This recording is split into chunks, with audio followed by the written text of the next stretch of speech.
You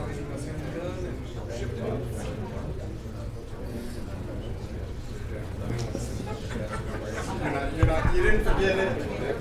You didn't forget it. I just mentioned it, but I didn't follow up. Yeah.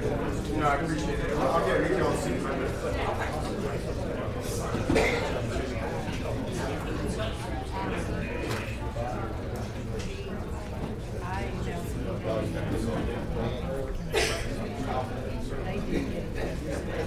I would be imprudent. He got it from the table.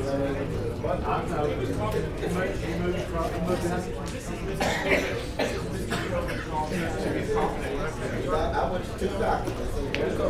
Yeah, we'll get back.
Hey, you got it.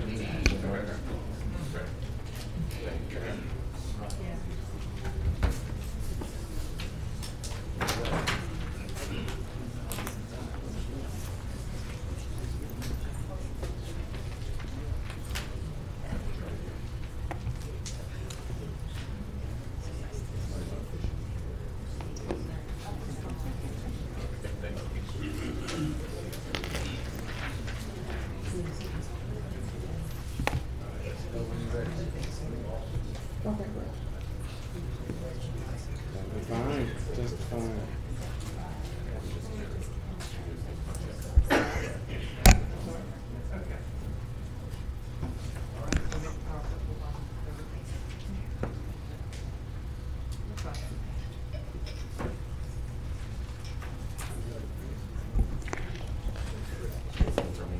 Having a little technical difficulty right here for a few minutes.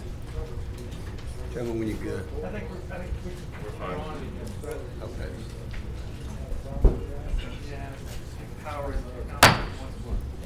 That's right. There we go. The Caddo Parish Commission regular session for June 8, 2023 at 3:30 is now called to order. Roll call, please. Commissioner Hopkins. Here. Commissioner Johnson. Commissioner Jackson. Here. Commissioner Young. Here. Commissioner Burrell. Here. Commissioner Jones. Here. Commissioner Gage Watts. Present. Commissioner Cochran. Here. Commissioner Atkins. Here. Commissioner Chavez. Here, sir. Commissioner Lazarus. Here. And Commissioner Epperson. Yeah. All right, you have 12 members present at 12, and that does constitute a quorum. Okay, thank you very much. Today for our invocation, I have a very special guest and friend of mine, Pastor Bobby Washington. I'd like for him to do the invocation, if he doesn't mind, and Pledge of Allegiance by Commissioner Ron Cothran. Would you please stand?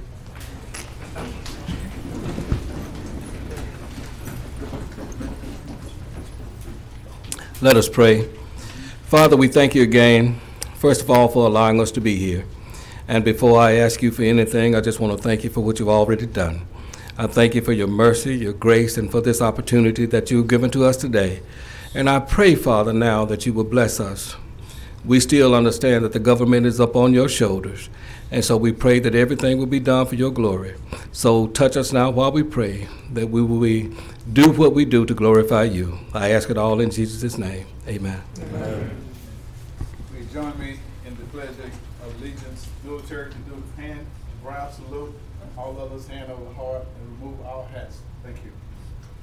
Pledge allegiance to the flag of the United States of America and to the republic for which it stands, one nation, under God, indivisible, with liberty and justice for all.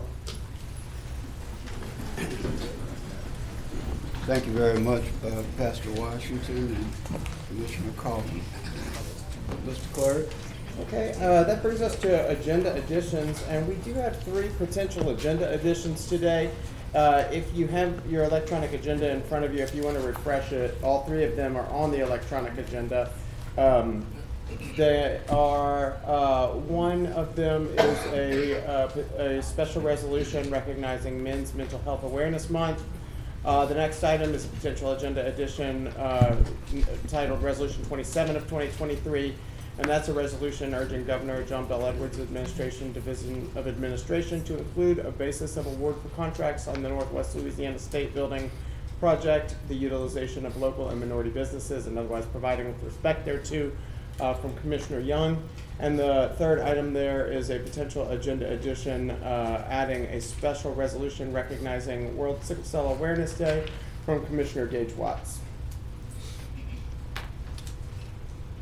Okay, now we have a public hearing. The public hearing is open. I'd like to move to add each of these to the agenda. Okay, well, we'll do a move on that first. Let me see, well, It's on there. Motion by Mario. okay. Motion by Commissioner Mario Chavez and seconded by Commissioner Stormy Gage Watts. Commissioner Watts? I'll allow Commissioner Chavez to speak first since he's the. Okay. Thank you, Commissioner Watts. President, I would just like to expand the agenda and add all 3 potential agenda items today. Second. Okay. Been moved and second. So at this time, I believe it would be appropriate to open the public hearing. Okay, we'll open a public hearing on these additions. Floor is now open, and if there's anybody to speak for or against it, they can come forth at this time. If not, the public hearing is closed. Now we can vote on it.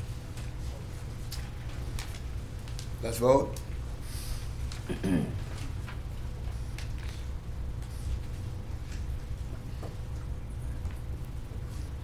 And Commissioner Young. All right, that motion carries with 12 in support, none in opposition. And just for your reference, 2 of those items are special resolutions and will be under Section 8. The third item as a resolution will show up a little later in the agenda under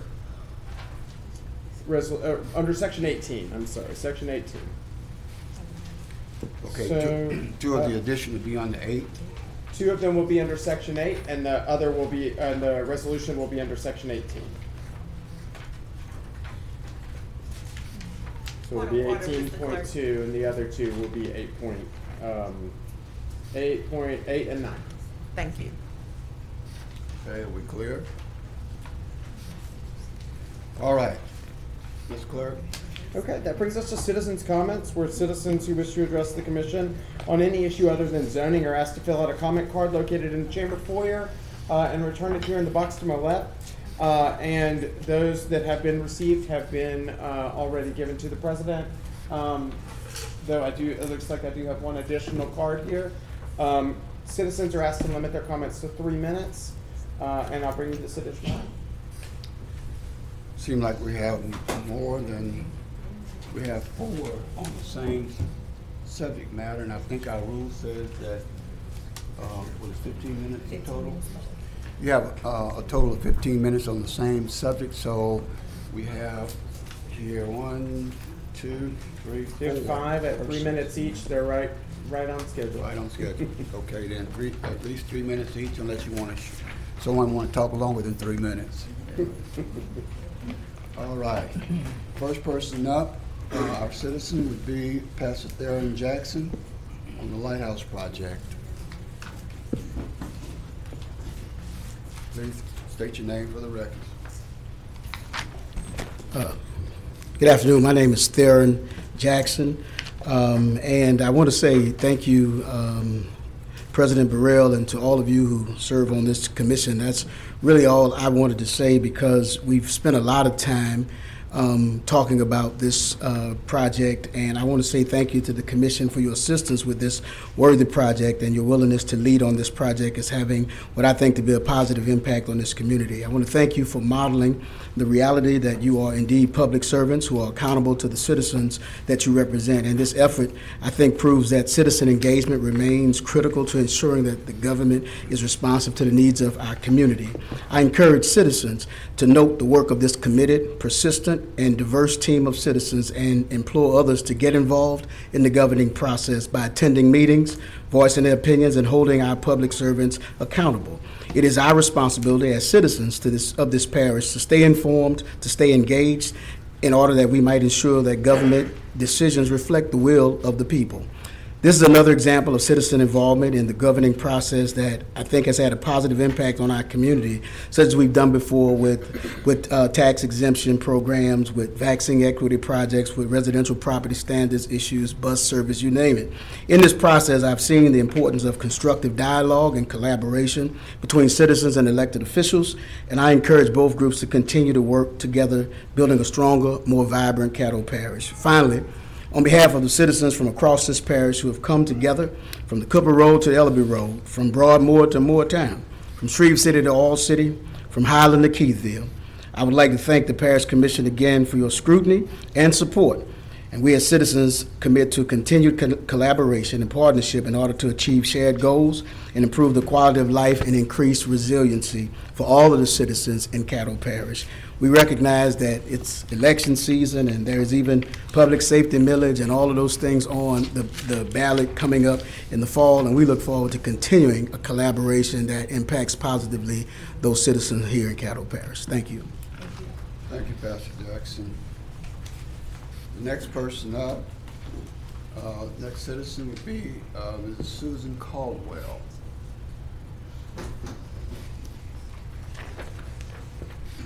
State your name for the record, please. My name is Susan Caldwell, and I want to thank you all for your continued interest in this project and for your consideration of the Community Lighthouse. I live in Bossier City, but I do serve a church in Shreveport, All Souls Unitarian Universalist Church, where I am the religious education director. And our church is a member of North Louisiana Interfaith. We're also a partner congregation in Highland Center Ministries. And we've, among other things that our members do there, we've served at the Highland Blessing Dinner for the whole 12 years of its existence. This is a free meal that is served to anyone who comes to the door every week. And a number of our members volunteer in other ministries there as well.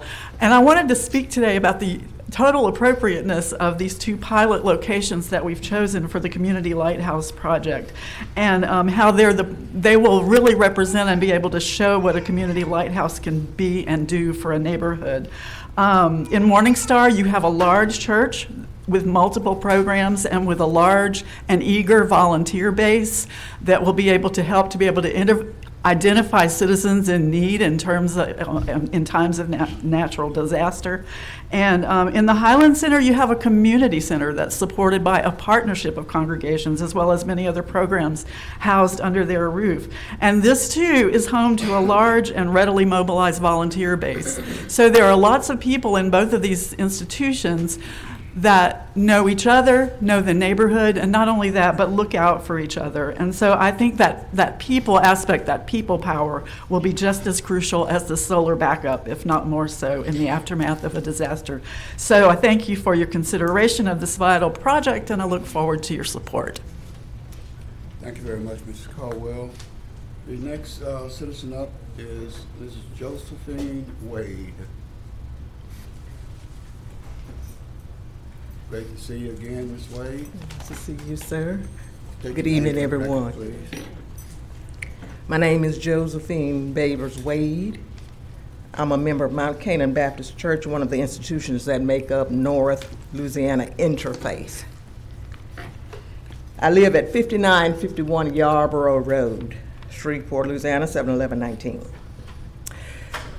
Just a few weeks ago, I listened as my neighbor, who lives right across the road from me, expressed his terror regarding an overnight electrical outage.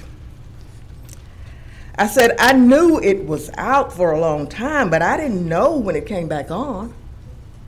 And he stated, I knew, because I'm on CPAP. I didn't know what I was going to do, he said. Ladies and gentlemen, I never worked in the medical field, but I know that a CPAP is a continuous positive airway pressure device. That's what that acronym stands for.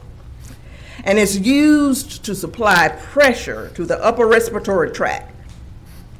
It keeps breathing airways open while you sleep. Imagine not being able to breathe. We've heard that enough, haven't we? The request made here today by North Louisiana Interfaith and other citizens offering their signatures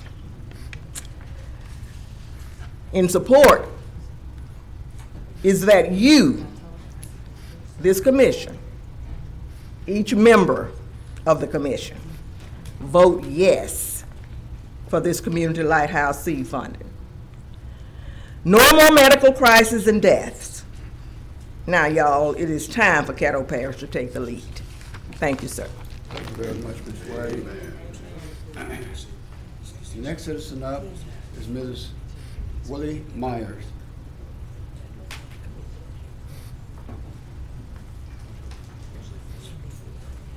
Welcome, Ms. Myers. State your name for the record, please. My name is Willie Myers. I'm a member of North Louisiana Interfaith, which is a nonpartisan organization, and I represent the historic Mount Canaan Missionary Baptist Church. I'm here to say, me and my people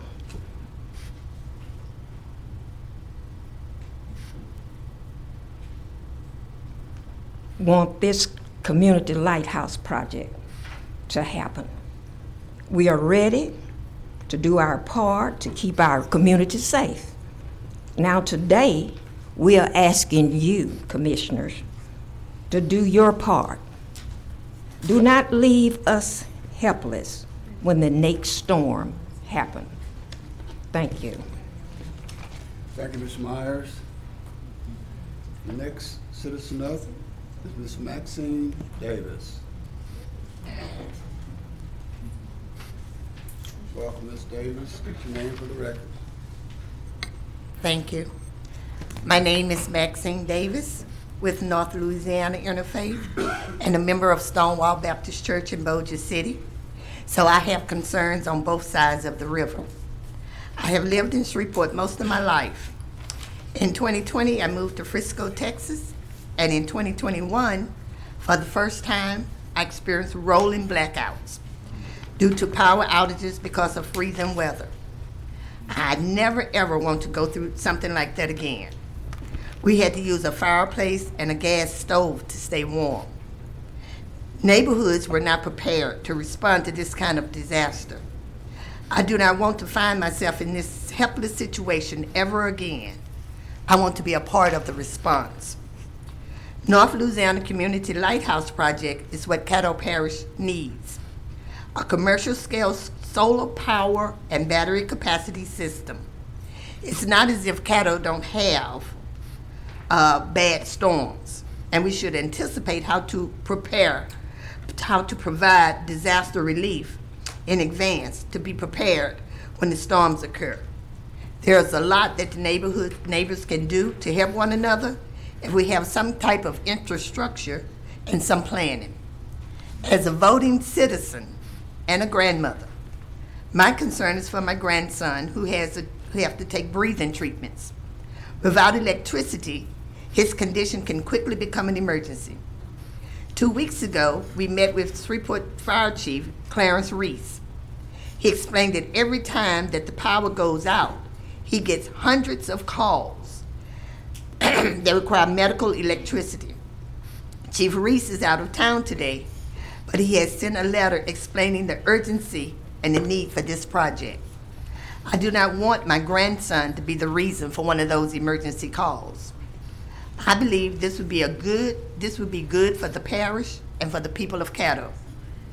In the end, I think those you sitting up there that's in a position to improve Caddo disaster relief concerning power outages should not hesitate to help the constituents across the parish. Thank you.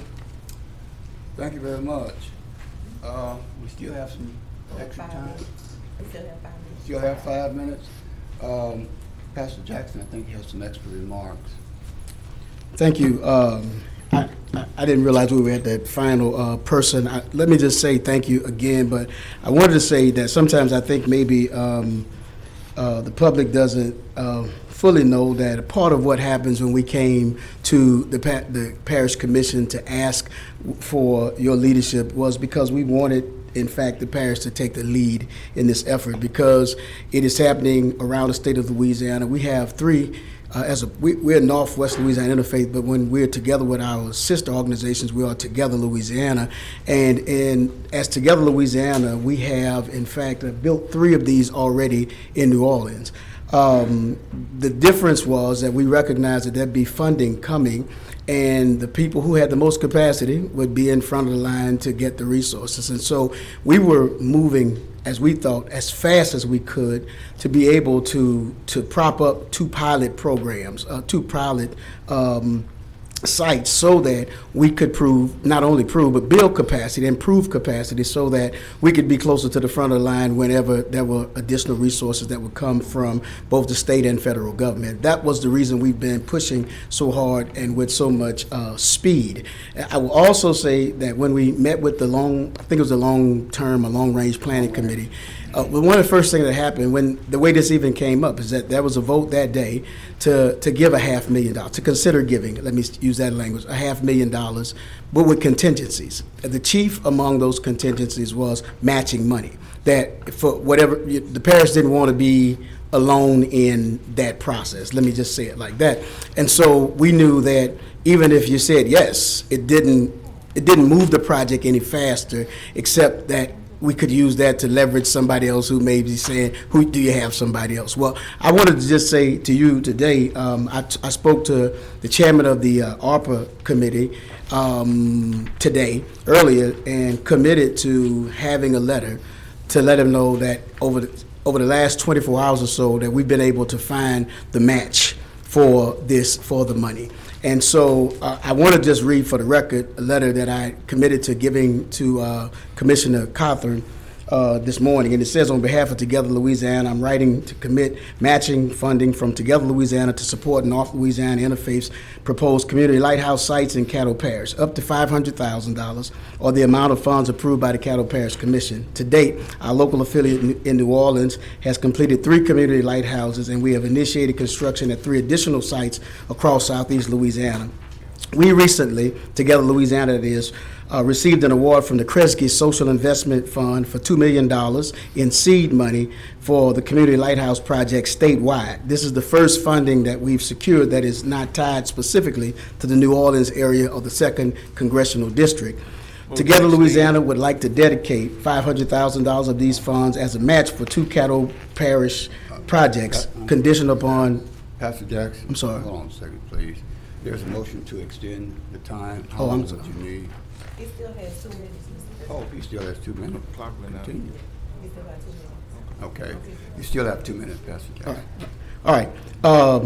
I'm at paragraph 4. Together Louisiana would like to dedicate $500,000 of these funds as a match for 2 Caddo Parish projects, conditional upon funds of the same amount or greater being allocated by the Parish Commission. Please consider this letter a formal commitment by Together Louisiana to provide $500,000 in funds to support 2 community lighthouse pilot projects in Caddo Parish, conditional on the funding of the same amount or greater being allocated by Caddo Parish Commission by July 10th. 2023. Matching funds may still be available if the allocation is approved after that date, but it would need to be confirmed through a separate letter of commitment. This, in other words, this letter of commitment is for today's decision, quite frankly, because we do have other organizations within Together Louisiana. We look forward to working with you and North Louisiana Interfaith to strengthen resilience in Caddo Parish communities. It's signed by Broderick Baggert, who is our lead organizer for Together Louisiana. So just wanted to make sure for the record that you knew that we were serious about it, not only serious about it, serious about trying to move forward to get it done. So it's urgent for us, and we hope that you'll feel that same sense of urgency. Thank you. Okay, thank you very much. All right, Mr. Clerk. Okay, that brings us to visitors, and we have no scheduled visitors under this section, though there are some scheduled visitors under the administration's report. So I didn't want anybody to get confused by that, because we are expecting some visitors later in the agenda. That now brings us to adopting regular session minutes. I have a motion by Commissioner Johnson and a second by Commissioner Gage Watts. Commissioner Johnson, I have nothing. we can vote.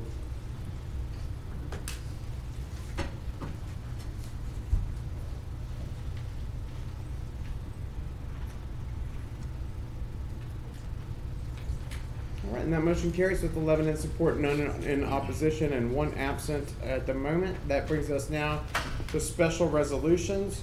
We have about 9 items. Would you like me to just start individually, or I believe there are 2 parties that are here for presentation today. The other items, I believe, are either have been presented at a different event or will be presented at some time in the future. But I believe there are 2 different recipients who are here today with us. Okay. Would you want me to start reading them and That motion. go one by one? Yeah. I'm sorry. A motion by Commissioner Johnson and second by Commissioner Gage Watts. Are we going to vote on all of them, or how would you want? I got them. Commissioner Johnson? Yeah, Mr. President, I would like to englobo and adopt 8.1, 8.2, 8.4, 8.5, 8.6,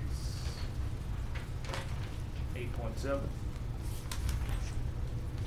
And then there, 8.8 and 8.9. Yeah, 8.8 and 8.9 that y'all added to I'll that. second. 8.8 and 8.9.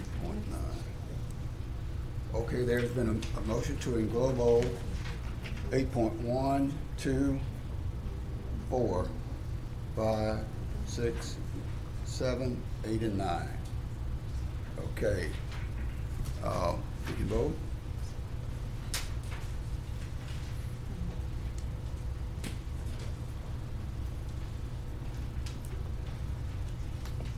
that motion carries with 10 in support, none in opposition, and 2 absent. One of the items that is here for presentation today is in that englobo. Would you like me to Yeah, we can go ahead and read it into the record while, did you want to invite Mr. Giordano down? or- Yes, sir. President, if we could invite Chris Giordano to the front, and Chris, if you had anybody else that wanted to come with you, commissioners, please stand. See them like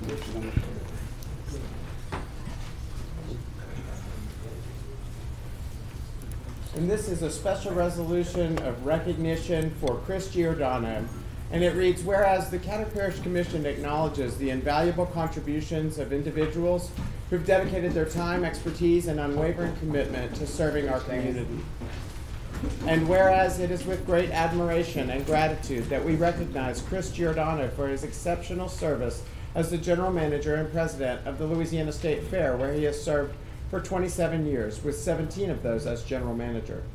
And whereas Giordano's tenure as Executive Director has been marked by remarkable leadership, tireless dedication, and an unwavering commitment to excellence, resulting in significant advancements and accomplishments for the Louisiana State Fair. And whereas Chris Giordano's strategic vision and innovative approach have transformed the Louisiana State Fair into a premier event, showcasing the rich cultural heritage, vibrant traditions, and diverse talents of our great state. And his unwavering commitment to maintaining the highest standards of fairness, inclusivity, and integrity has ensured that the Louisiana State Fair remains an event that embodies the values and aspirations of our community.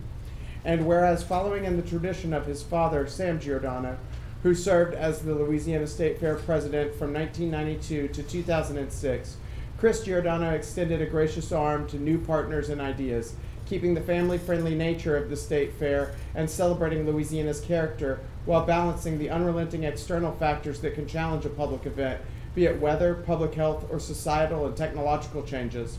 And whereas Giordano's exceptional leadership and dedication have not only elevated the Louisiana State Fair's reputation, but have also significantly contributed to the economic growth and development of our region, fostering prosperity and enhancing our community's well-being. And whereas it is with deep regret that we acknowledge Chris Giordano's resignation as Executive Director of the Louisiana State Fair, recognizing that his departure creates a void that will be challenging to fill.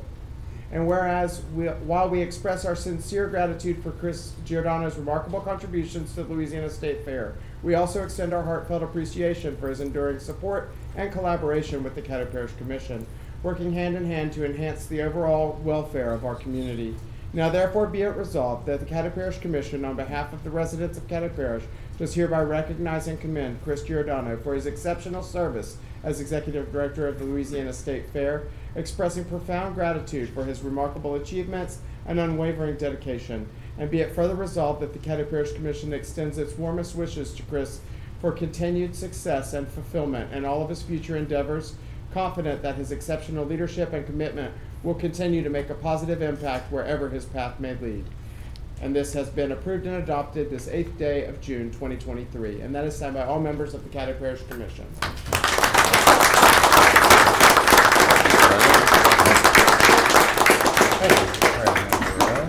So, Chris, you guys may be seated. Chris, we wanted to extend not just a hand but a hug out to you on the amazing things that you've done for Caddo Parish, for the State Fair, for all the citizens of Shreveport. I can speak on the Latino community. You obviously an honorary member of all the Hispanics in Caddo Parish. I think you've done more besides Vita for all the Hispanic community here. And just looking at the State Fair and seeing what you've done in the last 27 years has been remarkable. But what I think a lot of people don't see, even though they see on the forefront when they go to the State Fair, is the thing that you've done in the community. We're like little schools on Ford Park. We're having Mardi Gras parades for the kids, and you devoted your time and energy to take barricades out from the State Fair and go down there and help them at the schools, help them at the Highland parade, and do things that nobody saw behind the scenes but a lot of other people see. And those are the kind of things that make a community, is when you do all the things that you do, not asking for any credit, but just because you're part of the fabric of this community. And I appreciate you, and the commission didn't want you to go away off to the sunset without us sending you a well done, good job, sir. Oh, that's very kind of you guys, very kind. Thank you, President Burrell. And well, I'm Chris Giordano, and I know I'm amongst friends right here. Amen. Several of you guys and ladies here on the commission that have been so kind to me and the State Fair of Louisiana and supported us over all these years, and the administration over here that has always had an excellent working relationship. And that makes doing the job that much easier. Often people ask me, you know, what do you enjoy most about managing the fair? And some of the stuff you said right there is about being able to make an impact in the community, and that's really what it's all been about. And I wish that you all continue, of course, to support the State Fair and its new leadership. I'm not going away just yet. I do plan to stay in the communities. A lot of people have asked me, so did you retire? So guys, they treated me pretty well at that State Fair, but I'm not quite set up for retirement. And I'm only 52 years old, so I just thought I'd pause and reflect with my family and try to choose a different path for the next chapter of my life. And I'm looking forward to that, but I know at least for the short term, it'll be in this community. And I'll tell you what I'm doing right now. Speaking of Latino community, I got a couple friends here, Mrs. Vita Reiner there and her son Bryant Garcia, and I don't know where Gabriella went. I think she left with our boss, Mrs. Little Leilani. So I think Leilani might have been beginning to make a little noise, so it had to be excused. But so for the very short term, I'm proud to announce that I'm helping out the Hispanic Heritage Association of Northwest Louisiana, 318 Latino, and Latin Media Communications. So we're going to help grow this company. Once again, thank you so much. I wasn't expecting this, and it's really an honor. Thank you very much. Well, I just wanted to take the opportunity to thank Chris. Chris is in my commission district and has been in my city council district and was in my state district. Yes, indeed. So we've been there a long time, Yes, and his dad, Sam, he was a jewel. I was so afraid that when Sam passed on that the fair was going to close up. And then they told me that his son was coming, so we were all right. So again, Chris, I really appreciate all that you've done. Yeah. You work with a lot of our children. Yeah. The program that we have, Biz Camp, you know, your dad was one of the founders of that program. So again, we just want to say thank you. Well, it is quite an honor. Thank you. Hold up.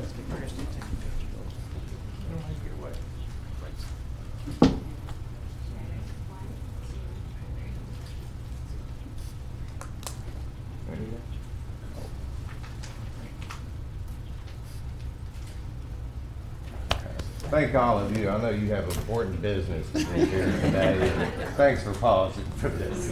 Mr. Giordano, before you walk off, Mr. Giordano, before you walk off, Commissioner Jones wishes to speak. Thank you, Mr. Vice President. Me and Chris go back to my days at Diesel Driving Academy as director, and also wanted to say thank you for your years of service. Thank you for. He really does have a heart for the community. We came up with the project with a nonprofit that I used to serve with, Loving Little Ones, to do the pop-up shelter out there.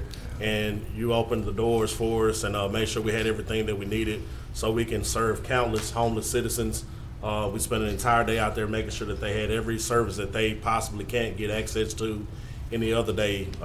He opened the showers for us, several buildings, made sure that we had everything that we needed to serve them. And I just think that's just noteworthy of that, because not everybody goes as far as you do. A lot of people just look at the state fair and kind of leave it there, but there were a lot of moving parts to a lot of things that you did at the fairground. So we definitely are appreciative of that, and I wish you the best of luck in your future endeavors, and thank you again for your service. Oh, thank you so much, Stefan. I appreciate that. Yes, sir. Commissioner Epperson.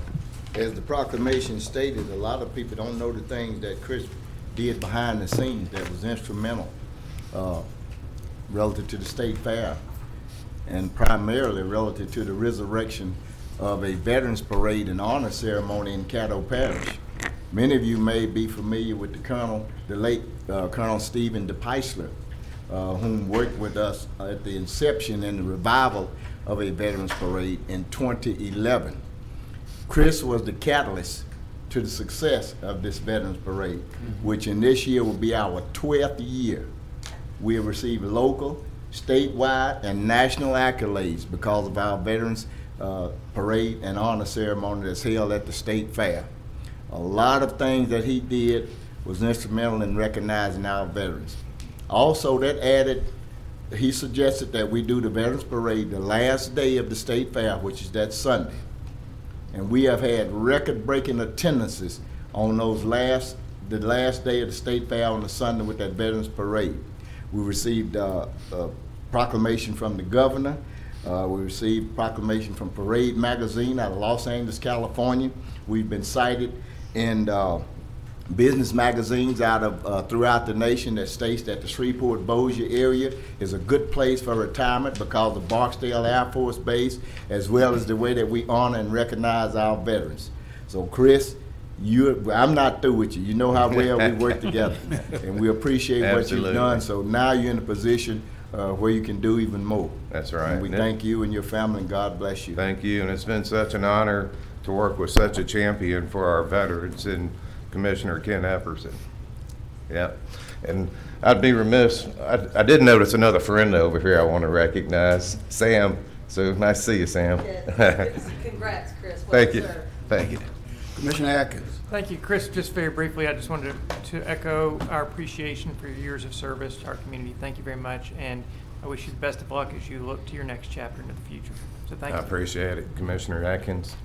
Commissioner Gage Watts. Thank you, Mr. President. I'll be brief. I concur with the sentiments that has already been expressed, but I had to take the opportunity to publicly thank you. And as it has been said many times, you and I have worked together a lot behind the scenes. Absolutely. Stormy's one of my buddies. Yes, you are. When I call, I say Chris Giordano.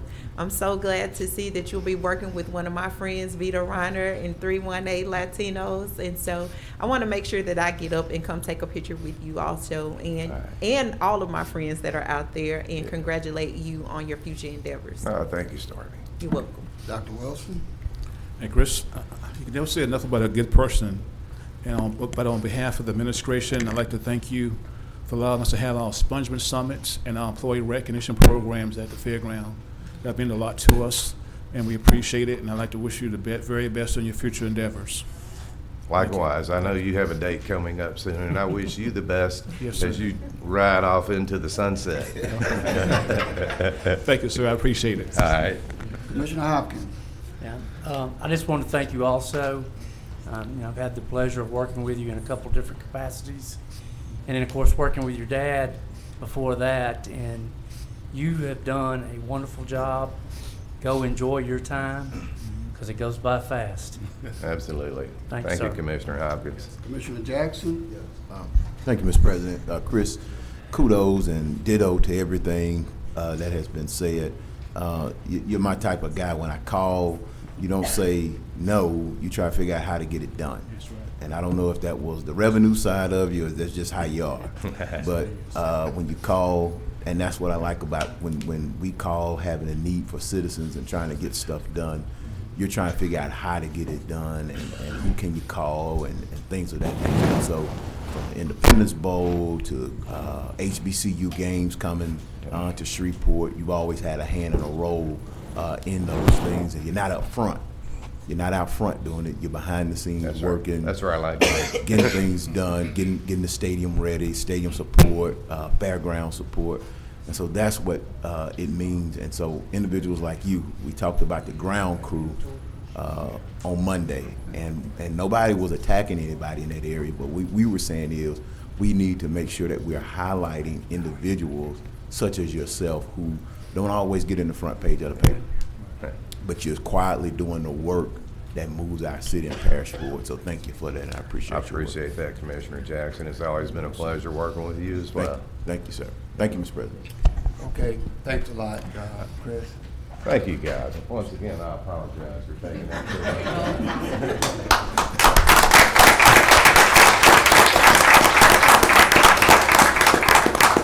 I just wanted to say, we were on the topic of why we give resolution. This is why we give resolutions, because of the value that these individuals unselfishly bring to our community. And a lot of times, all we give them is a pat on the back. We can't afford them.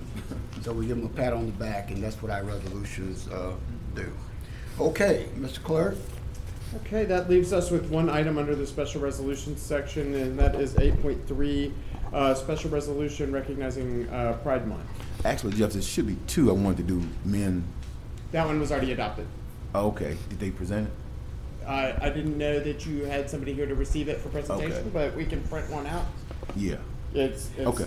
certainly attached. I know y'all got a lot going on here, but let's do Pride Month and then we'll just bring them up. Okay, great.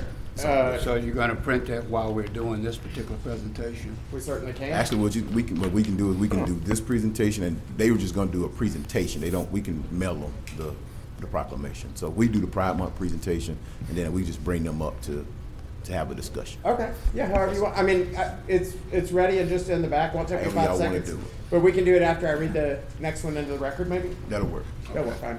All right, continue. Okay, is there a motion?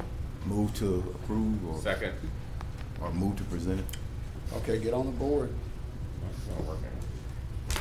And I'm sorry, we were, thanks to Linda, we were trying to deal with a technical issue. One of the voting machines was having trouble holding a charge, so. Okay, a motion by Commissioner Jackson, seconded by Commissioner Young. We can vote?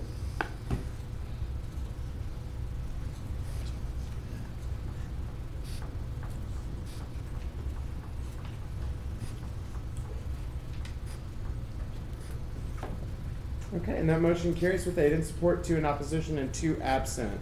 And that, would you like the copy? Yeah, there you go. And if we could, would you like me to go ahead and read it into the record? Okay. All right. At this time, this is a special proclamation, whereas the Caddo Parish Commission. Whereas the Caddo Parish Commission is pleased to extend appropriate recognition to organizations which strive to make a positive impact on our community. And whereas equality of opportunity and freedom from discrimination are among the basic inalienable rights of every person, necessary for the development and exercise of our most vital capacities and preconditions of human flourishing. And whereas our nation was founded upon and is guided by a set of principles that includes every person having been created equal, and that they have the right to the pursuit of happiness, and that each shall be accorded with the full recognition and protection of the law. And whereas Caddo Parish has become stronger by the rich diversity of ethnic, cultural, racial, gender, and sexual identities of its residents, all of which contribute to the vibrant character of our parish.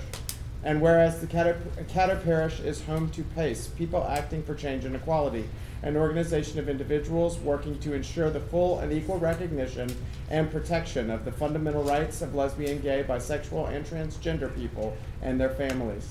And whereas PACE was instrumental in crafting and passage of Shreveport's Fairness Ordinance in 2014, banning discrimination based on race, sex, disability, age, ancestry, national origin, political or religious identification, gender identity, and sexual orientation. Now therefore be it proclaimed by the Caddo Parish Commission meeting in legal and regular session on this 8th day of June 2023 that it does hereby proclaim June 2023 as Pride Month in Caddo Parish, Louisiana, extending to all an appreciation and gratitude for their service to this country, state, and parish for its efforts to focus the attention of the community to their cause. And be it further resolved that all residents are encouraged to celebrate justice and equality for all persons.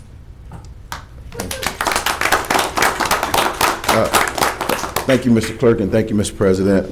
This is an opportunity to, we take June and set June aside to recognize many things, but of them, we recognize Pride Month here in our parish, and hopefully the city will follow suit as well in proclaiming it Pride Month.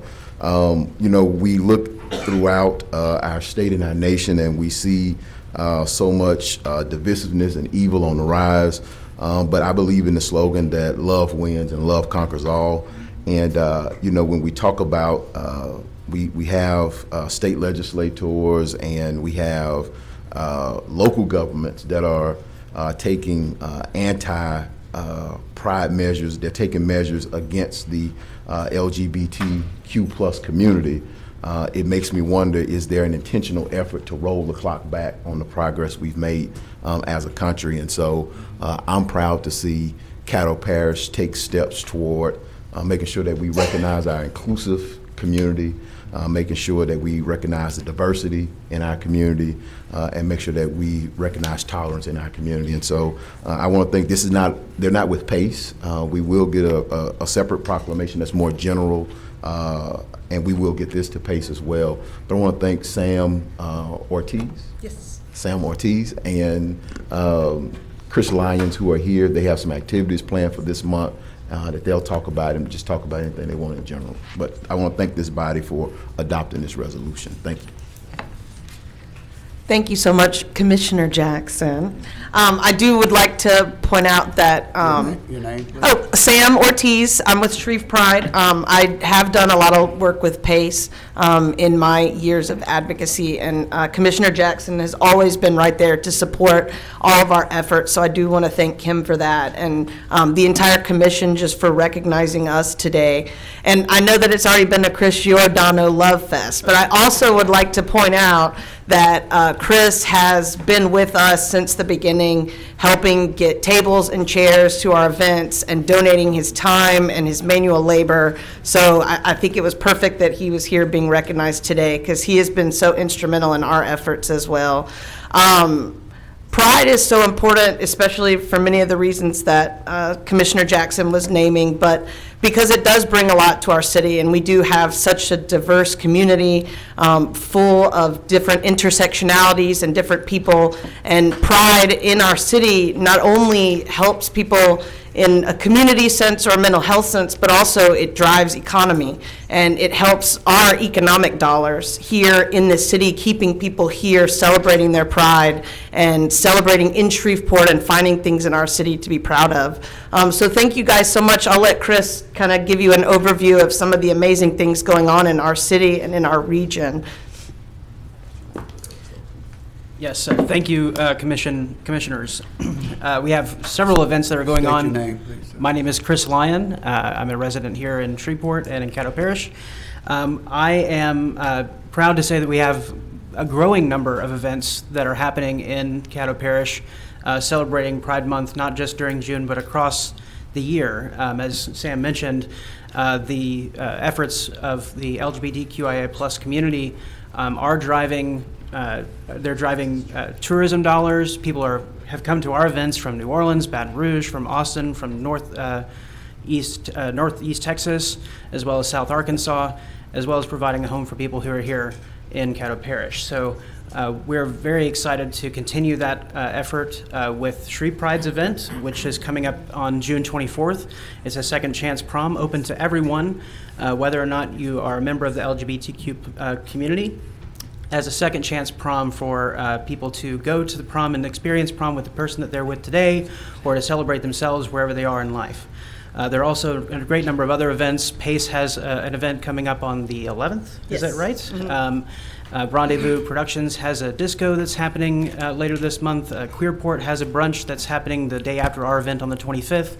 And there are many other nighttime events across the city and across the parish that are taking place. And so while we're just one small part of the piece of the pie, we're very excited to have a growing number of these events that's driving not only support for the people that live here, but also the people who are visiting here and may want to choose Caddo Parish and Shreveport as their home, as they are looking for a place that is accepting of them. So thank you so much for your time and for your voting for yes on the resolution, and we hope that all of you will be present next time.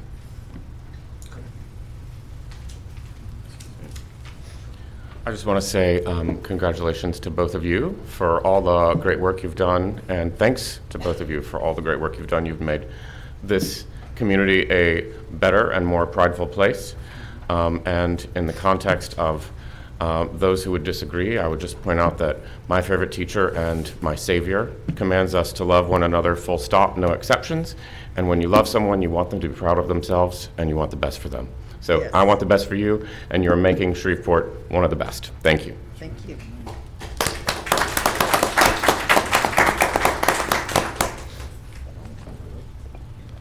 Commissioner Epps?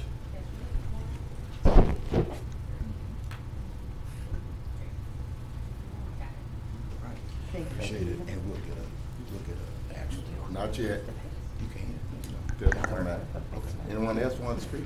Okay, I want Commissioner I'm sorry. Epperson. Commissioner. You know, I always look at things from a perspective as to how we became the United States of America. When we recite the Pledge of Allegiance, when we are saluting Old Glory, red, white, and blue, which I see some colors here, I pledge allegiance to the United States of America. Not I pledge allegiance to the Baptist, the Catholic, the Muslim, the Jew, the Caucasian, the Black, the Native American, all of the immigrants, but the United States of America. You never knew who was serving beside you on that ship on the high seas, in the jungles of Vietnam, the Dover Cliffs of World War II, unless they told you. Just as we recognize each and every one of us that come down here, we are to recognize all citizens of the United States of America. Thank you. Thank you for those comments, and thank you for your service. I'm assuming. Okay. Anyone else? Again, thank you so much for all that you all do for our community. Commissioner Jackson? Yes, thank you. Appreciate it. Thank you.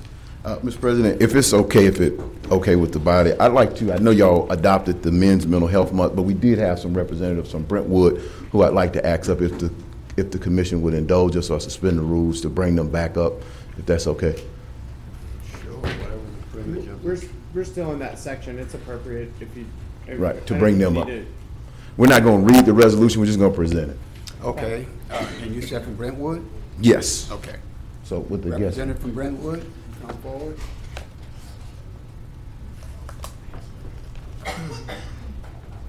So June is, a lot of folks may not know, June is Men's Mental Health Month.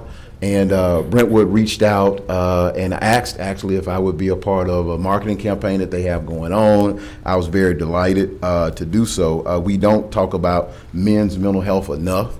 And what we want men to know that it's okay to not be okay, and it's okay to tell somebody that you're not okay. When we talk about crime, Brentwood is a part of the CIS initiative that's going on, crisis intervention effort that's going on here in the city of Shreveport and in Caddo Parish. And we're talking a lot about how do we get, more often than not, men who are either struggling with addiction, they're struggling with substance abuse, and more often than not, it's triggering some mental behavior health issue. And so I want to say thank you to Brentwood for the work that you're doing.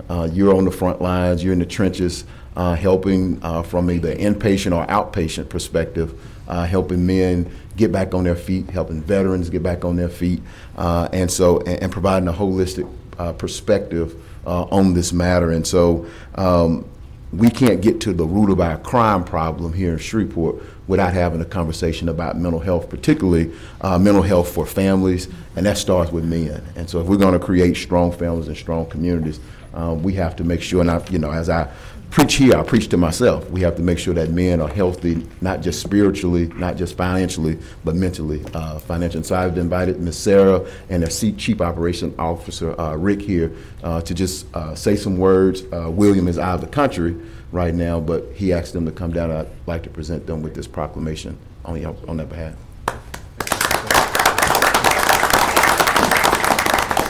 Pastor Blake would say, and I asked them if they wanted us to read the proclamation or have it presented. They said present it. And I told them, I said, Pastor Blake would say, don't insult my intelligence. I know how to read it. And so they chose the Pastor Blake option. So that's why we didn't read it. Not saying we insulted anybody else. My name's Richard Bennett. I'm the COO at Brentwood Hospital and a new resident of Caddo Parish. So proud to be here. It's an honor to be here today to recognize this proclamation for Men's Mental Health Month. And I want to just say thank you to the Commission and to the citizens of Caddo Parish for their recognition and support of behavioral health issues in our community. You articulated very well how that's interconnected to all of our lives and very important. And then I'd just like to say that a hospital's mission and purpose is to serve its community. And the community's needs change over time as we grow and we evolve. And we all know that from going through the COVID experience here in our recent past. It's changed all of our lives and perspective on the world we live in.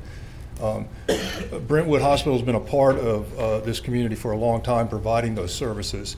And we just want to let everyone know that we appreciate their support, and our continued commitment to serving this community and reinventing ourselves as the community's needs change and in relation to what we can provide. And I say this for Brentwood Hospital, but I want to also say this for all of the people that work in behavioral health. It's a very challenging field, and you'll find that people that work in the behavioral health industry at any level are very passionate and committed to that cause. And so it's an honor to be here today to recognize this proclamation for all the folks that work with us and partner with us in that desire. Hi, I'm Sarah Deberly, and I am with Brentwood Hospital. Thank you for being a part of this and supporting what we do. Thank you to the community for Brentwood's support, since 1971. But I just briefly wanted to mention, the services that we do have for men. Most of you that are from Caddo Parish obviously probably know what Brentwood Hospital is, but we are the largest freestanding psychiatric hospital in our area. We are licensed for 268 beds. We do treat ages 4 all the way to 104, obviously men and women, but I'll kind of just talk briefly about what we do offer for men ages 18 and older. We've got 3 levels of care. So we kind of like to say we have something wherever your needs may be. We have an adult men's unit, a mood disorder unit is what we call that, for those that needing inpatient, whether it's for threat to themselves, suicidal, homicidal, gravely disabled. We also have outpatient services. PHP is partial hospitalization, so it's just a step down from inpatient. It's those that may not be a direct threat to themselves or others, but still need to see that psychiatrist, group therapy, med management. We have that program that you can directly admit to. And then we have outpatient services as well, just like you'd go see your internal medicine, psychiatrist. We have those services. One of our newest programs is the STAR program at Brentwood Hospital. For about 3 years, we had the military STAR program, which was geared towards active duty, patients. We've since, in about a year, changed that to the STAR program for uniformed services. Although we do have females on that unit, obviously, that serve our community and serve in our military, but most of that population is made up of males.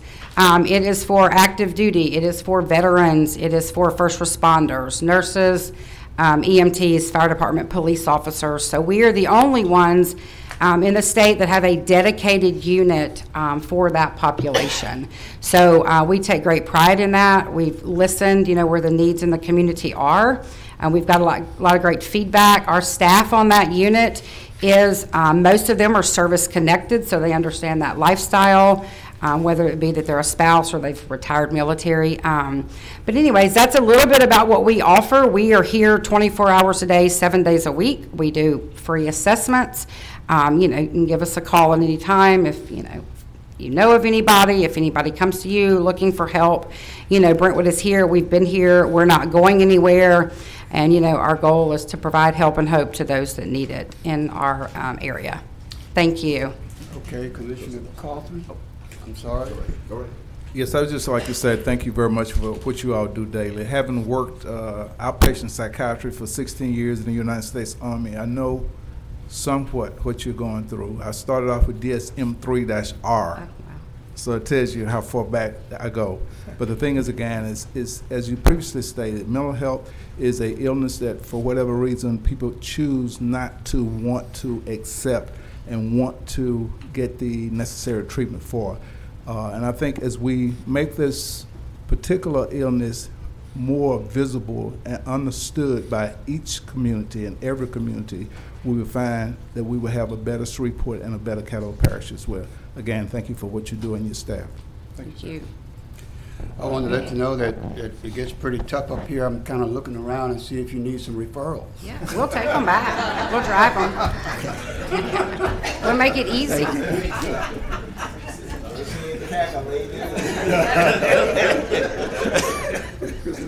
You can send me. Oh, well, I think, President, sometimes you guys know that men don't want to ask for help, so I think that was a cry for help from President. Just wanted to volunteer. We noted it. We noted it. Referral. Thank you, President. Thank you. Thank you.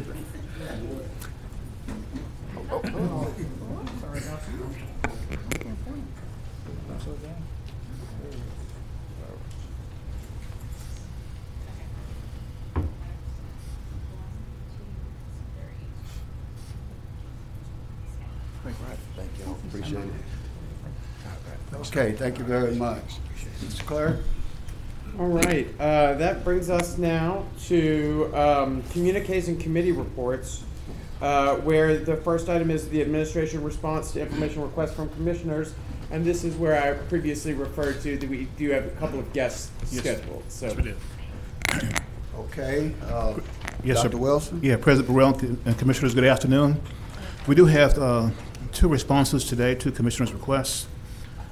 First of all, we have Mr. Mike Corbin from SWEPCO, and he's going to give us an update on the Resilient Park progress, which is a new data center over Green Road. So, come on up, Mike.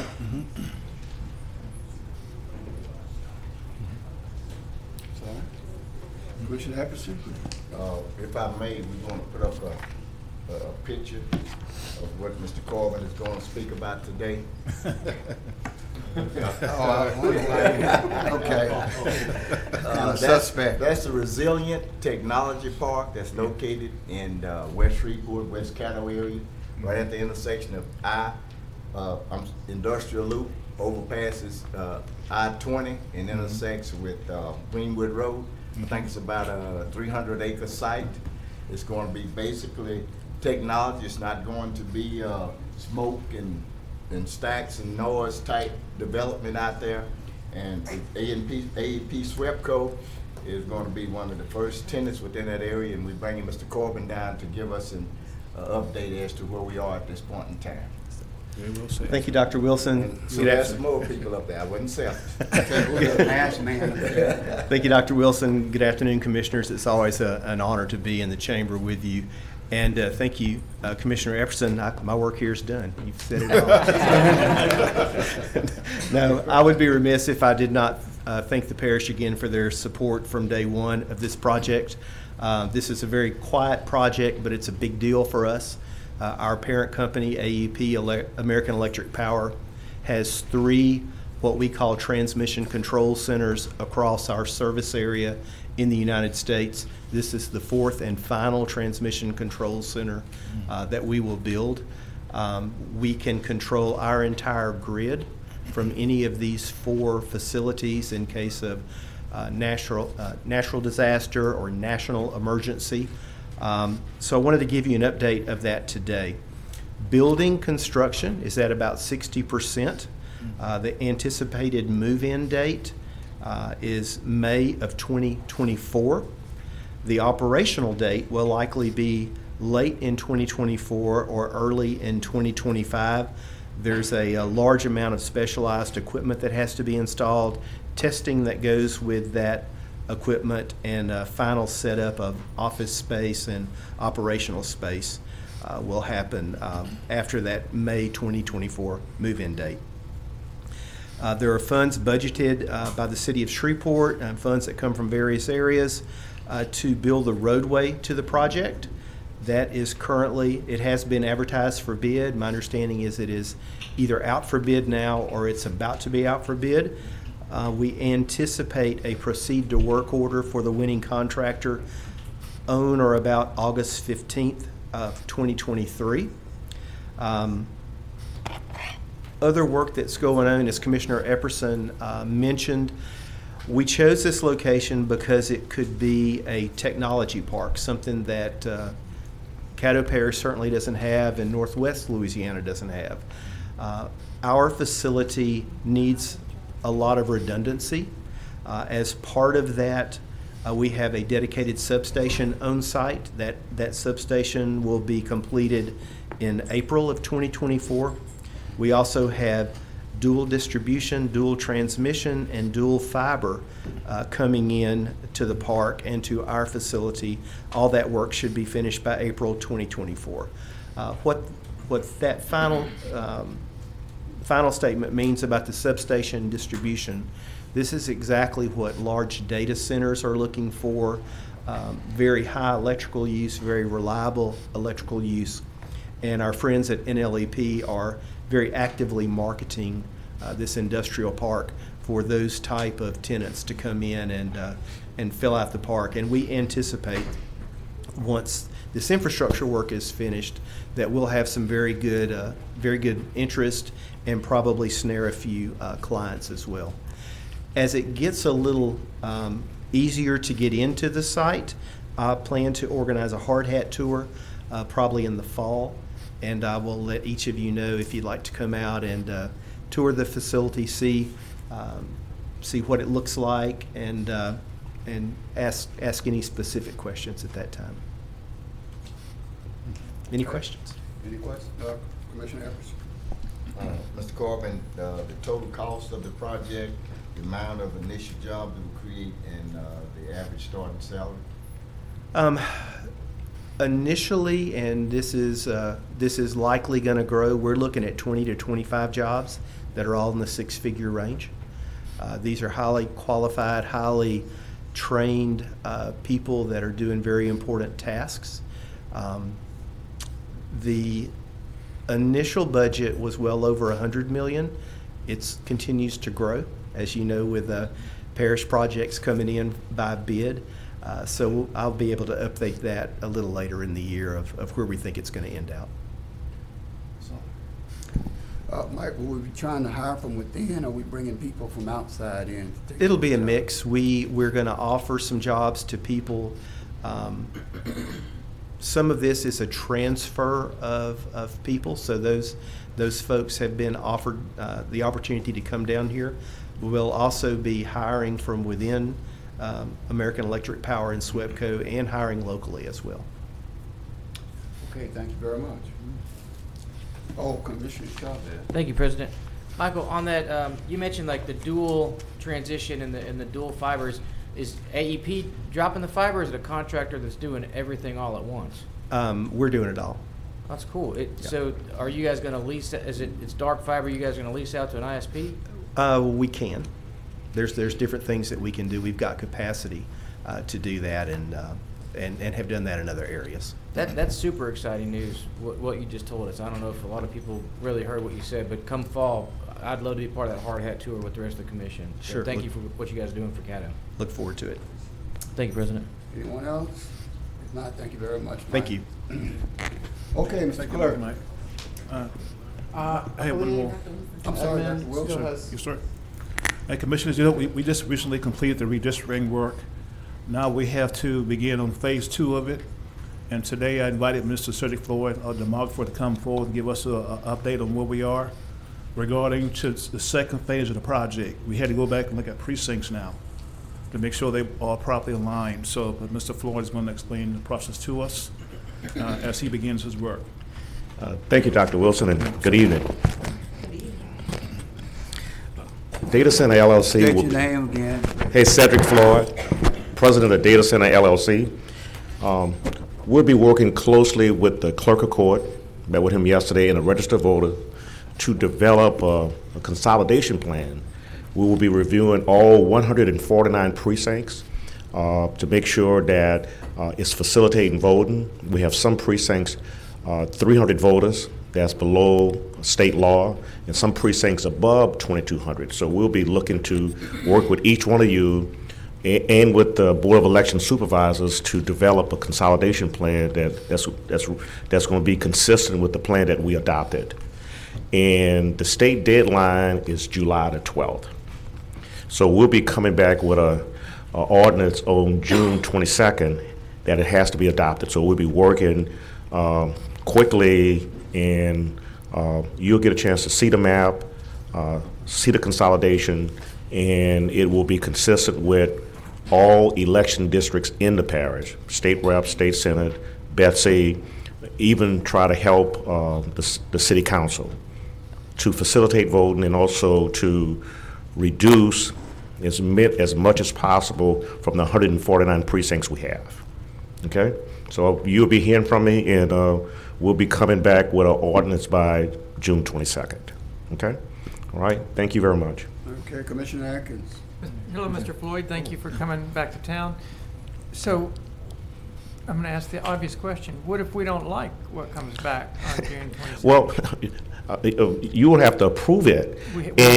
Yeah, this is, precincts are the responsibility of parish government, 64 parishes. So this will be a consolidation plan that you like, because it's about making sure that voters vote close, that the right number of voters are in each precinct, and it'll be approved by the clerk of court that I'm working close with and the registered voters. Now, are we mostly just working on the boundaries that we've already roughed out to reconcile the split precinct issues? Yes. Okay. And also, you have small precincts. You know, for example, I'll use the example at the beginning, Commissioner Burrell's district lost the most people, 5,000, I think, less. So it's room for some consolidation. Maybe 5 precincts will make 2. Right, it's doing that. It's not changing any district lines, but it's going to no set number, but we're going to reduce the number of precincts in the parish because, for one thing, need voting machines. So right now you have 149, and we should see exactly from doing the plan. You'll see it, and I've done it since every census since 1980, and it's just making sure we're facilitating for voters to vote. Thank you, Mr. Okay. Floyd. Thank you, Mr. President. Okay. There's some economics involved in this. It's going to be a savings. Yeah. It's going to be a big savings. Commissioner Epperson? Yes, sir. Mr. Floyd, starting this week, we started receiving some information from the voter registry. Secretary of State. Yes. Relative to our cards.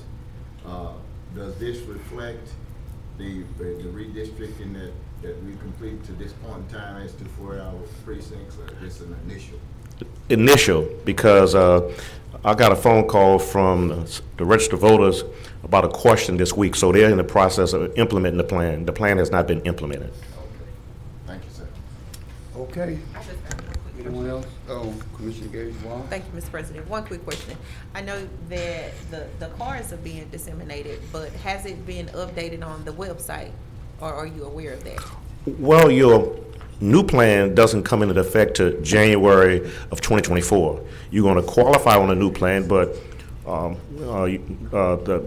the commissioners that got elected in 2019 will serve to December 31st. So the new districts in full and color January of 2024. So that's the map that is currently displayed is correct? I don't know what's on the website, but Jeff, you could tell, what's on the website. Is the current map or the new map? So on the Caddo Parish website, we have the old map that you're currently serving under that represents the old district lines that you were elected under at the last election. Well, they're still current. Yes, that's what I'm saying. That's what you're currently serving under. And then the new map is also on our site. And let me just mention a helpful tool that I direct people to that I think is the easiest to prevent confusion, because it is very easy to be confused by what is the old map and what is the new map. There is a tool on our website that has a toggle bar in the middle, and it is a map that you can open, and if you slide it to one side, it'll show you the old district lines. Slide it to the other side, it'll show you the new district lines, and it'll say on there which it is. So it's very easy to use, and it rules out confusion over which map you're looking at. Okay. My question really was directed towards the voter registrar's office, and they may have more information about this, because I know that there have been new lines that have been drawn for other elections as well. So, and that is not updated according to the new bills that were passed in this session. Okay. Okay, thank you. So to be clear, when you qualify this time, it'll be based on the new map, the new line. 100%. Okay. All right. Thank you very much, Mr. Floyd. Thank you, and thank you, Dr. Wilson. Thank you, Mr. Floyd. I appreciate Okay. it, sir. Thank Okay, you. Thank you. President Burrell, that concludes my report for the day, sir. Okay. All righty then, Mr. Clerk. Okay, I think that brings you to general communiques at this point. I have questions. Oh, okay. Commissioner Evans. Ms. Frazier, I'd asked you about the pursuit that was filed on behalf of the parish lands when the casinos were taken into place. Yes, sir. I have not found it. I have looked, but I have not found it. Okay, thank you, ma'am. Commissioner Johnson. Mine is communicating. Okay. Uh, So we're down to communiques, Yes, we are. Okay. Commissioner Johnson. yeah, I've seen some citizens' voter registration cards that have been mailed, and some of those reports are wrong. Who their representatives is, who their school board member, stuff like that is wrong. So I don't know if they updated it and they sending it out or what, I don't know. But I do know that there's some false information because on the state level, lines have changed. And basically, they're showing the old stuff instead of the new. So it's gonna confuse people come election time. So I think there needs to be a fire lit under the Register of Voters office to make sure that those voteration cards that are going out are correct. And that they look at all the maps and not just one or two. You bring up to the Register of Voters, sir. Thank you. Commissioner Everson. We on the communique, Mr. President? Yes. Okay. First of all, I'd like to state that we have new leadership at the Northwest Louisiana Veterans Cemetery. We now have a new cemetery director, and that's Ms. Karen Carlton, a United States Air Force veteran. She's the new cemetery director, effective immediately. And the new administrative coordinator is Ms. Crystal Baxter. Crystal Baxter. Everything is the same at the cemetery. The phone number is the same, 318-925-0612. Please call and welcome them and offer them any help that they may have. And our cemetery is going to be in just as good a shape as it has been the past 10 or 11 years. So please contact them and welcome them to those new positions. Also on June the 14th at 11 o'clock a.m. at American Legion Post 14 on Lakeshore Drive, American Legion Post 14 and Leonard C. Barnes Post 450 will host a flag retirement ceremony.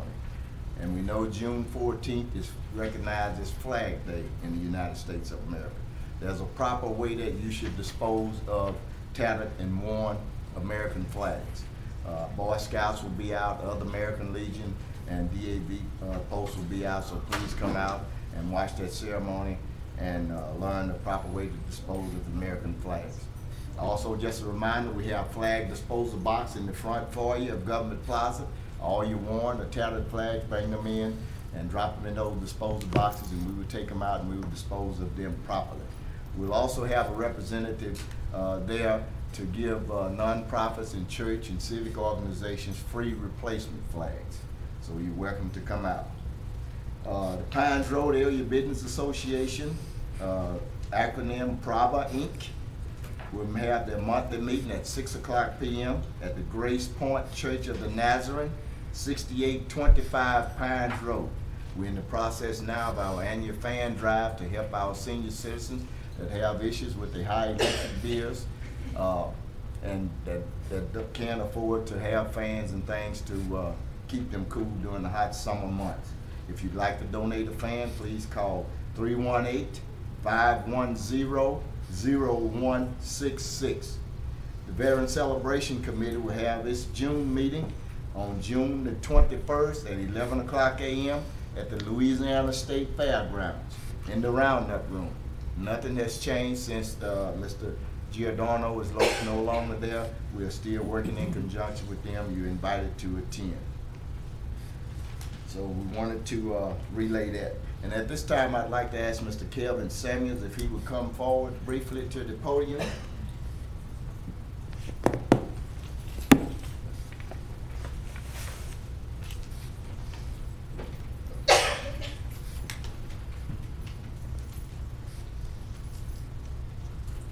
those of you that may not be aware, Mr. Samuels was the guest speaker at our annual Veterans Memorial Program that was held at the Bill Cockrell Community Center in conjunction with the Veterans Celebration Committee, the Bill Cockrell Community Park Association, Pines Road Area Business Association, and also in conjunction with the help of the Caddo Parish Commission. On behalf of those organizations, we'd like to present you with the Veterans Celebration Committee honors, Senior Master Sergeant Kevin Samuels, United States Air Force retired, guest speaker, Veterans Memorial Ceremony, Shreveport, Louisiana, presenting an appreciation for your inspiring words. Thank you very much. We appreciate Commissioner Atkins and Commissioner Carter, and that was there in present. Thank you, sir. That's all I have, Mr. President. Commissioner Carter. Mr. President, I just wanted to acknowledge a ribbon cutting today of a Starbucks on Mansfield Road. It's really different from most of the Starbucks I've ever been in. They have a lot of area in there, and they're wanting the community to come in and do whatever it is that they would like to do as far as meet and greets and things of this nature. And again, that's a Starbucks on Mansfield Road. Tell them they can reduce the price. Coffee. Okay, that takes us then, Mr. Clerk. All right, that brings us to President's report. Did you have a? Well, I just want to reiterate something that I had spoken about in our work session, and that's having to do again with the flooding on Hearn. I was talking to our Vice President, and I think that he recommended possibly a resolution, although we didn't have time to do it today, to send to the state. I had talked to the mayor yesterday when we had that passenger rail conference, and Tom Dart specifically told me that it's not their problem, that it's actually the state of Louisiana highway. Hearn is Highway 71, so I understand that. But it is their problem, along with our problem, because someone died in a situation in our roadway. If a resolution will at least set up the antennas for the state, for the governor them to look at that, then that's what we need to do. It's my understanding, I haven't been able to get a lot of information. I was asking you all to see if you all could secure any information that there was inoperable pumps at that location. I don't know how I was going to pump all that water out anyway. There's a lack of signage. As I understand, it may be there, unless you all know of signs that are there, warning of possible High water. And then proper drainage, that possibly at least the runoff drains may have been stopped up. I'm not sure, but we need to send a signal from here, because I know it's in my commission district, and it's really bothered me since that. I've been through there. I've been through there when it's flooded before, but not like this. We should all take notice, especially when somebody loses their life under this. So if you would follow that up. Yes, sir. We'll contact Mr. David North, DOTD Regional Director, and see if he can address that issue for us. Okay. Yes, sir. Mr. Clerk, we'll work on getting a resolution to the state maybe at the next time we meet. Okay, with that, Mr. Clerk. Okay, that, 1 second, let me finish that note for you. And that brings us to public hearings, where we don't have any scheduled zoning public hearings today, but we do have hearings for regular ordinances. We have 3 items for public hearing today. Would you like me to read all 3 of them, and you can open one public hearing, or do you want to take them up individually? That'll be fine. Just go and read them, and I'll open the floor up for them. Okay, so the first item is 12.1, a public hearing on ordinance 6317 of 2023. That's an ordinance amending the budget of estimated revenues and expenditures to appropriate funds for a Caddo Community Lighthouse pilot project and otherwise provide with respect thereto.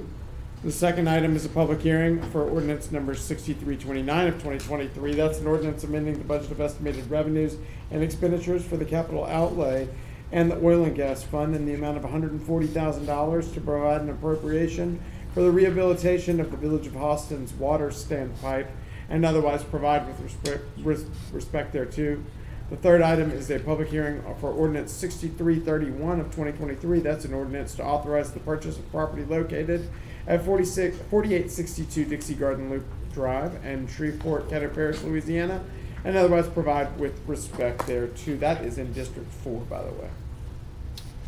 Okay, before we get into the public hearings, let me recognize Parish MPC Chairwoman, Ms. Laura Newberg, who I understand is in the audience. Welcome, Mr. Newberg. Okay, thank you. All right, public hearing. The floor is now open for a public hearing on 6317. Anyone who wants to speak for or against it can come forward.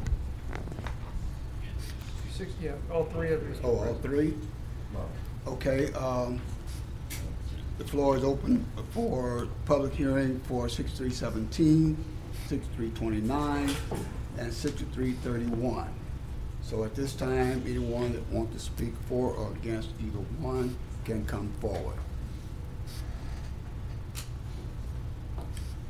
If not, public hearing is closed. Okay. That brings us, so we have no zoning ordinances for final passage today, so we'll move forward to the ordinances for final passage, where you do have ordinance 6317 of 2023 as the first item to consider. That's an ordinance to amend the budget of estimated revenues and expenditures to appropriate funds for a Caddo Community Lighthouse pilot project and otherwise provide with respect thereto. Motion by Commissioner Lyndon Johnson, second by Commissioner Stephon Jones. Commissioner Johnson. Yes, I'd like to amend that motion on the ARP funding, that the green infrastructure would be $200,000 and True Fund would be $50,000. That amount will be coming from those two projects over to the Lighthouse project. Second. Okay, Commissioner Hopkins. Yes, I'd like to make a motion to delay. My understanding, there's some more information we need to look at, and so I'd like to delay at this time. Okay, that's a substitute motion. I didn't hear a second. Second. Okay, it's been a motion and second, the substitute motion to delay. Commissioner Atkins, I'll wait till we come back around. Commissioner Young. Okay, we'll vote on the substitute motion. Did we get a reason for the delay? Okay, there wants to be a reason for a delay. Anybody want to give an explanation? Yeah, If the not, we'll explanation move is, on. my understanding, there is some more information that we may want to look at before we go forward. And I'd like to be able to look at that information. And so this gives 2 weeks. Commissioner Johnson. That's up Are to you you. finished? I'm through. Okay, Commissioner Johnson. Okay, I'm totally against the delay. I mean, we done talked about this around and around multiple times. If there was any additional information, it could have came out in the meeting we had today, the meeting we had weeks ago, the meeting we had months ago. So just to say that there's some additional information, I mean, what else can be said? I mean, we've talked about everything under the sun dealing with this. And if there was a question, it should have been brought out a long time ago instead of today when everybody knew we was planning on voting on this. We had a meeting earlier today that all the questions could have been asked under the sun. But there was no questions that says that the conversation we had in that subcommittee meeting, there was nothing that left out of there that says we still got questions. And so that's why we brought it to the full body today.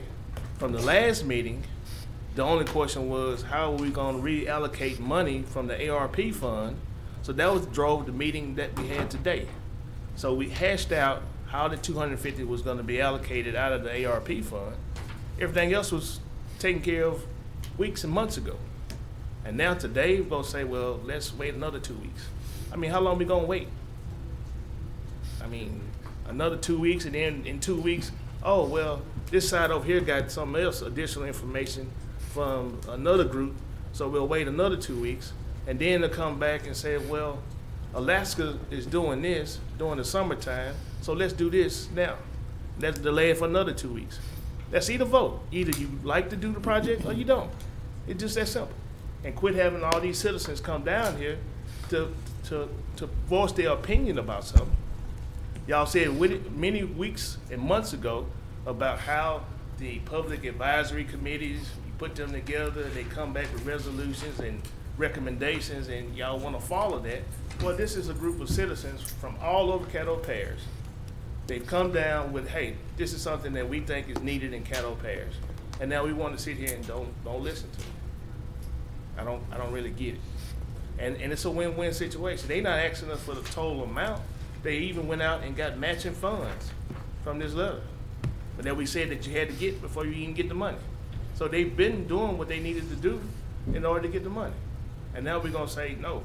And then y'all always tell me, well, we promised and we already allocated money for this and that, so we can't take it back from nobody. So, I mean, let's be consistent. What we gonna do? So let's vote up or down, vote your heart, and let's roll with it. That's all I have. Okay, Commissioner Carlton. Yes, I too agree with Commissioner Johnson. I don't support a substitute motion at this time because the thing is, again, we keep vacillating. You know, we come here week after week after week after week. We will never have every answer, I don't think, to every question, because the thing is that the more questions we ask, there will always be additional questions. Now, the thing is, again, we just got to be forthright, very forthright, and say, either I support this or I don't support it, whichever the case might be. And the thing is, and go from there, because the thing is, we keep going over and over and over the same thing, week after week, month after month. And the thing is, again, as far as I'm concerned, we need to get this off the table one way or another. Okay. Mr. President, I'd like to withdraw my motion. Okay. How about that? All right. We can do that. We don't need a vote on that. You just withdraw his motion. Okay, we'll go back to the original motion. The amended motion. I'm sorry? The amended The motion. amended motion. Okay. Mr. Vice President? Thank you, Mr. Chair. I have a second amendment I wanted to make, which is just to include the discussion that we had relating to water provision in the meeting of the ARPA committee today. It's printed here. I don't think I need to read it out loud. You've got it, right, Jeff? I do. Thank you. Okay, so that motion was amended for the second time. Okay, Commissioner Jackson. Yeah, thank you, Mr. President. I just wanted to note that I have, my tenure here, I've consistently talked about being consistent about what we do down here. And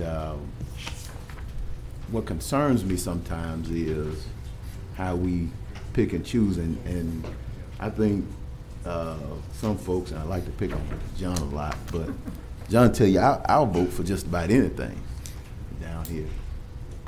But what really irks me is when other folks come down here with an idea, with a project that they feel is passionate and is worthwhile for the community, they get put through a hamster wheel by folks who should rightfully be in favor of it, because it's all benefiting the same people.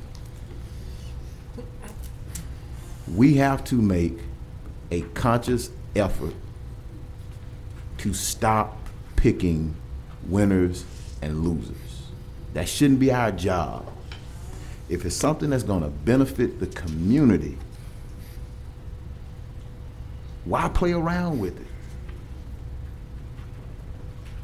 But because Commissioner Jones put some on the agenda, well, I got to be trying to find and poke a hole in it.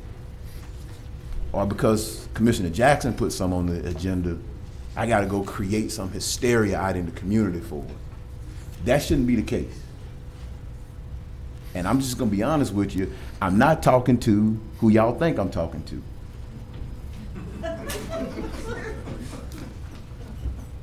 Because I know where they are. They tell me where they are. And I just got to call a thing a thing. what I respect about certain folks is they tell you where I'm at, and I know how to operate from there, and I gotta respect you for that. It's the folks who sit back and sit quiet, and you gotta try to figure out where you're at, and you gotta try to figure out where you're coming from, you gotta try to figure out how you're gonna trip me up, you gotta try to figure out what questions you're coming with, and all this foolishness. And the people are suffering. Our community is dying. Anybody who sat in our long-range planning committee meeting heard the man say our fastest growing age in Caddo Parish is 60 plus. That's a community that's dying. That's a community that is dying. There's no, what he said basically is, there's no life. And I know that we are better than that. People don't want to be here and have to deal with it just going through, and I can't use the words that I want to use, but foolishness, just to get things done for where people lay their heads at. And then when certain folks or certain things come down here, want something, we turn over heaven and earth to try to get it to them. But when the community comes for stuff, we go through these machinations. The folks over in Cherokee Park needs ditches cleaned out. I hope we'd have the same zeal in 2 weeks when it's time to get those ditches cleaned out that we got today.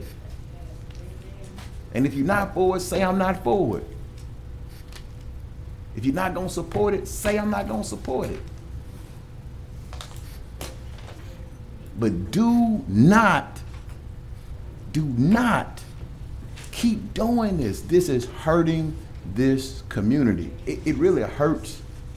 It hurts the operation of this body. We should be gone, to be honest, because the votes should be there.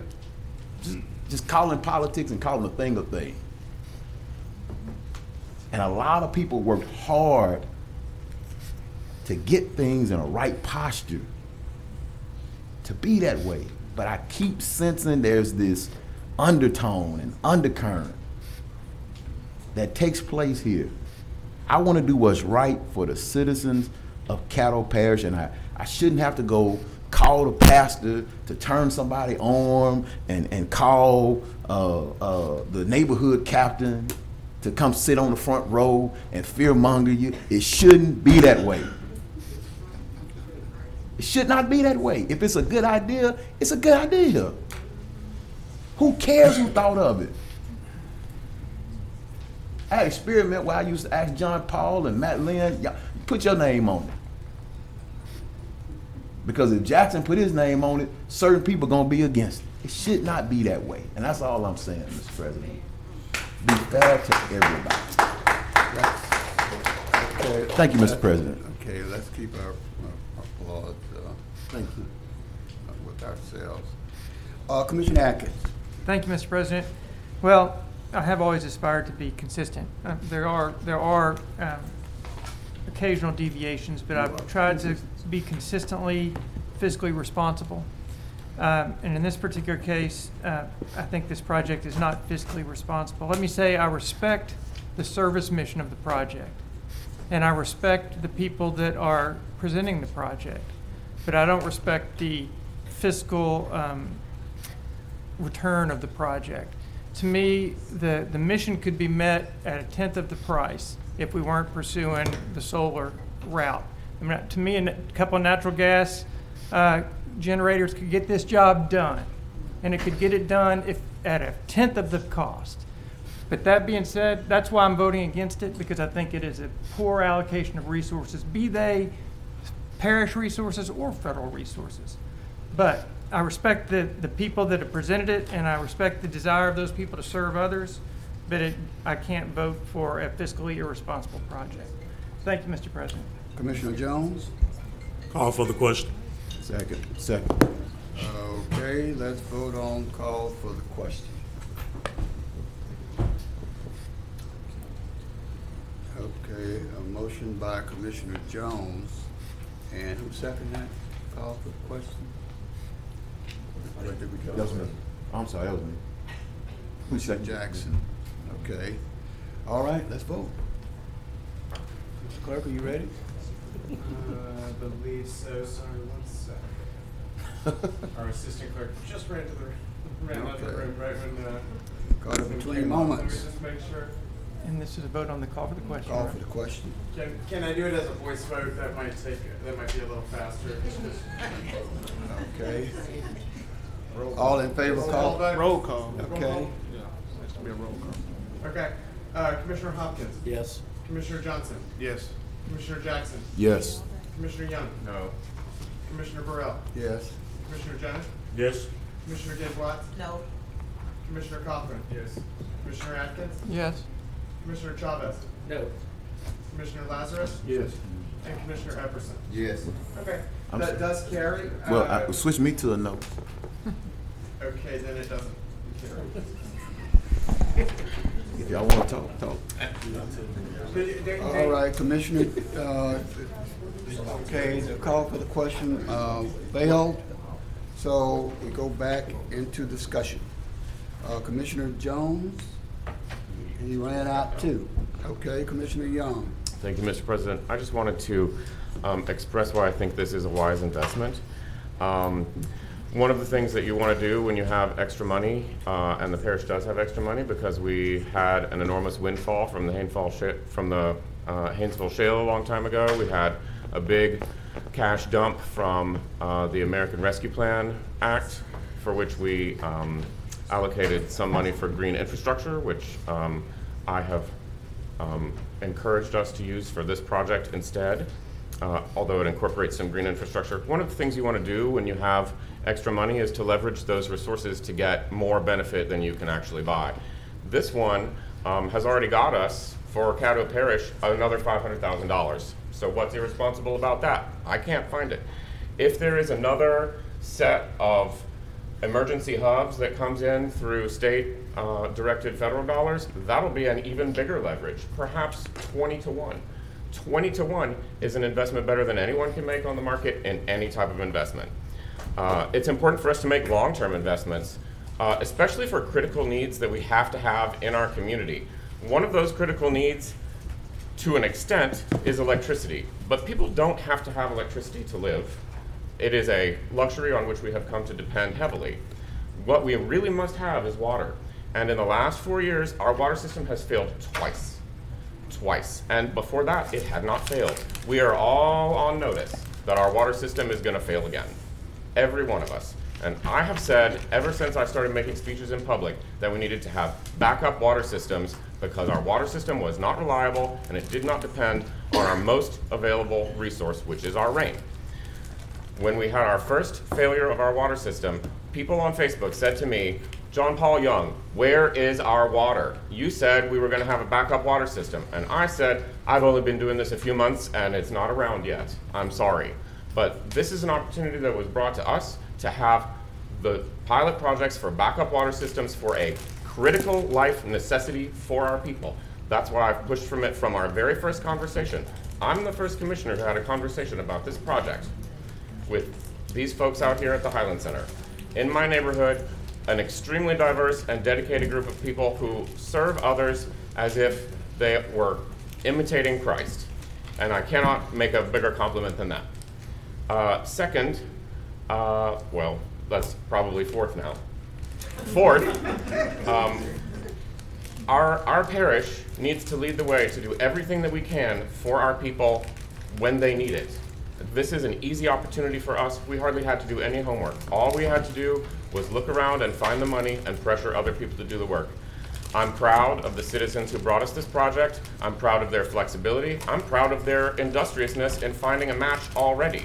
I hope that we get 20 more centers so that we can really have redundant infrastructure here in Caddo Parish so that we are prepared for emergencies and we are prepared to host neighboring cities when they must flee their cities for emergencies as well. So I'll vote for this with all my heart. Thank you. All right, preach that, John. Commissioner Cochran. Yes, I would just like to say once again, in the beginning of this project, I was very ambivalent. I heard a lot of different things from a lot of different commissioners and just talking to a lot of different constituents as well. And the biggest thing that I've learned throughout life is that if I'm willing to invest something in a project And I'm gonna use an example. If I ask Stormy, for instance, for $5,000 to go purchase something that costs 10, I'm gonna say. But 2 weeks later, I come back to her and share with her, I don't need the 5, I only need 2,500 because I have 2,500 as well. The probability is that she will be I would probably get that a lot quicker than I would to complete 5,000. And I say that to say again, we received a letter. We keep going back and forth, requesting different questions, different answers.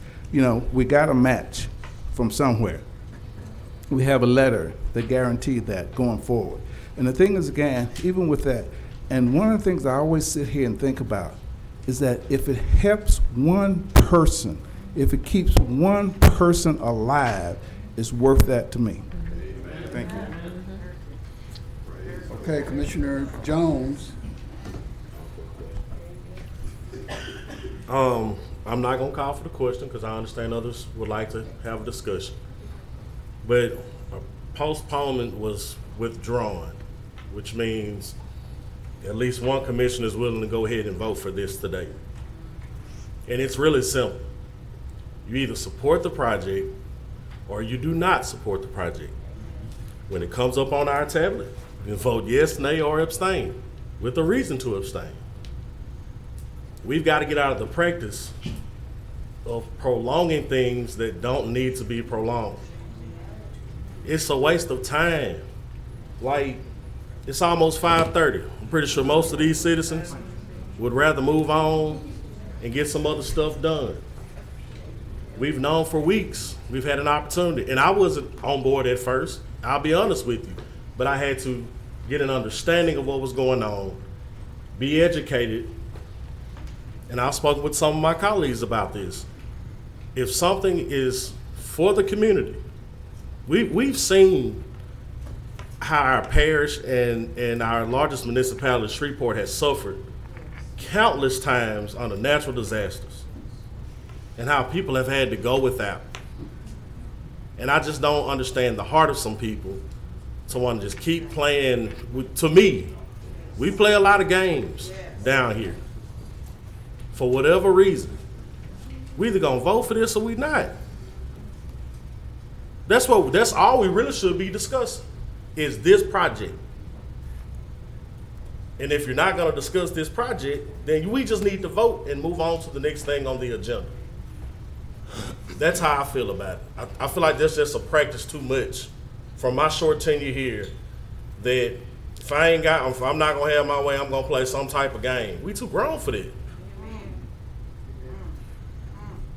Like, this is difficult. I've had church meetings go by way easier than this. And I pastor a Baptist church. And if you know that, then you know those can get ugly sometimes. And my church meetings go a lot smoother than this. Especially when I get to talking about tithes and offerings. It goes a lot smoother than this. Because at the end of the day, there's a common goal to make sure things move forward. We should approach this with the same grace. Make sure that things can move forward. Whether you support it or not, you should be ready to move forward. Now, I understand some other people have some other stuff that they want to say, I get it. But please, let's do this today. Make a decision so they can know how they need to move forward as well. Thank you, Mr. President. Commissioner Gage Watts. Thank you, Mr. President. I just want to say that I wholeheartedly almost agree with everything that Commissioner John Paul Young said, with the exception of that we're not often just spoiled by electricity. We do need it. It was mentioned several times today about people who need equipment to breathe. I also did not hear this mentioned, but I'm going to bring this up. When there is a patient or a person, a citizen who has to maintain their climate at all times, with just a quick electrical outage can cause that person to go into a crisis. And when that crisis happens, not only does it change their temperature, it also affects their breathing, which requires them to need additional electrical outlets, which would require a nebulizer. So with that being said, this is not something that we should even be considering talking about, because our first job is to improve the quality of life for the citizens of Caddo Parish. And that's what we're mandated to do. That's what I raised my hand to take the oath to do. I heard a lot of things that was mentioned today that's not germane, and I will not entertain that. But I would like to say that I said from the beginning, I would like to see us take the lead on this and not the back seat. Caddo Parish has an opportunity to be first and not last. So let's move forward in the right direction. I will be supporting this initiative. I think that I know that this is something that will help improve the quality of life for our citizens in Caddo Parish. Thank you, Mr. President. Okay, for the second time, Commissioner Atkins. Thank you, Mr. President. I just wanted to make clear my views on this matter. I'm supportive, I would be supportive of a project that came to us that was a natural gas generator project, or some other fuel generator project, something that would provide the power and the water that our citizens need. So I support that aspect of it. I just don't think this is the path to go. So thank you. Just want to make that clear. Thank you, Mr. Commissioner President. Johnson for the second time. I'm gonna call for the question. I'm done. Okay, we can try that again. Okay, the question has been called by Commissioner Johnson and seconded. Is there a second? So I think Commissioner Gage watched second. President, I hadn't actually spoken yet, and you caught on him for a second. I just, if I could be acknowledged really quick. Okay, because, well, Commissioner Johnson did it for the second time. Commissioner Chavez, okay. Thank you, President. I didn't want to speak against it. I share a lot of the sentiments that Commissioner Atkins stated, but I didn't want us to leave the chamber and Commissioner Hopkins look like he gets thrown under the bus because of a playing games tactic. I don't know how he stands on this vote, if he's voting for or against it, but I know somebody that is for it asked him because they wanted to get some more information, and that was the reason that he requested the delay. So I don't want to be him to vilify Commissioner Hopkins in this scenario.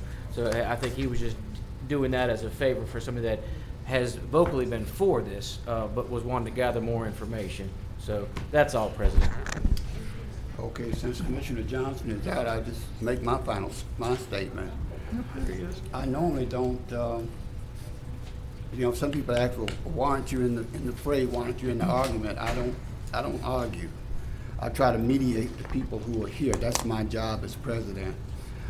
I listen to enough sides to make a decision, and I know how to make a decision, so I don't need to get into the fray. So for those of you who may feel that I don't get involved in some of these, I see this as my job. I manage and mediate these individuals, as you can see, with very strong personalities and views. And it's important that we do that. That's why I told the people from Brentwood I may have some people for them. So I take my job very serious. Commissioner Johnson. I'm calling for a question again. Okay.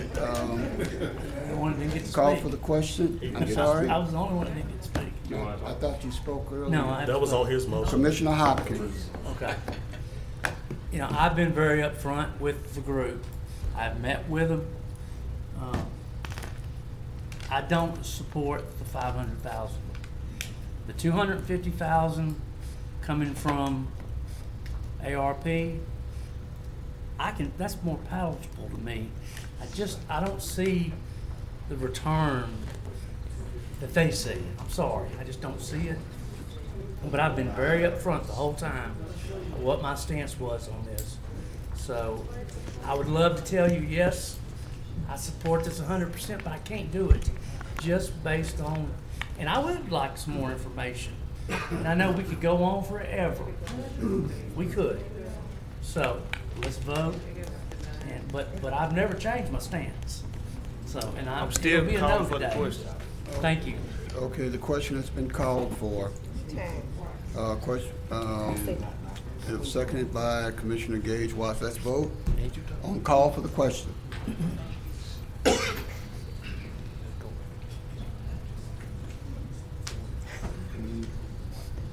we go. All right, that does carry with 10 in support, 2 in opposition. So that brings us to the consideration of the motion. Restate the motion, please.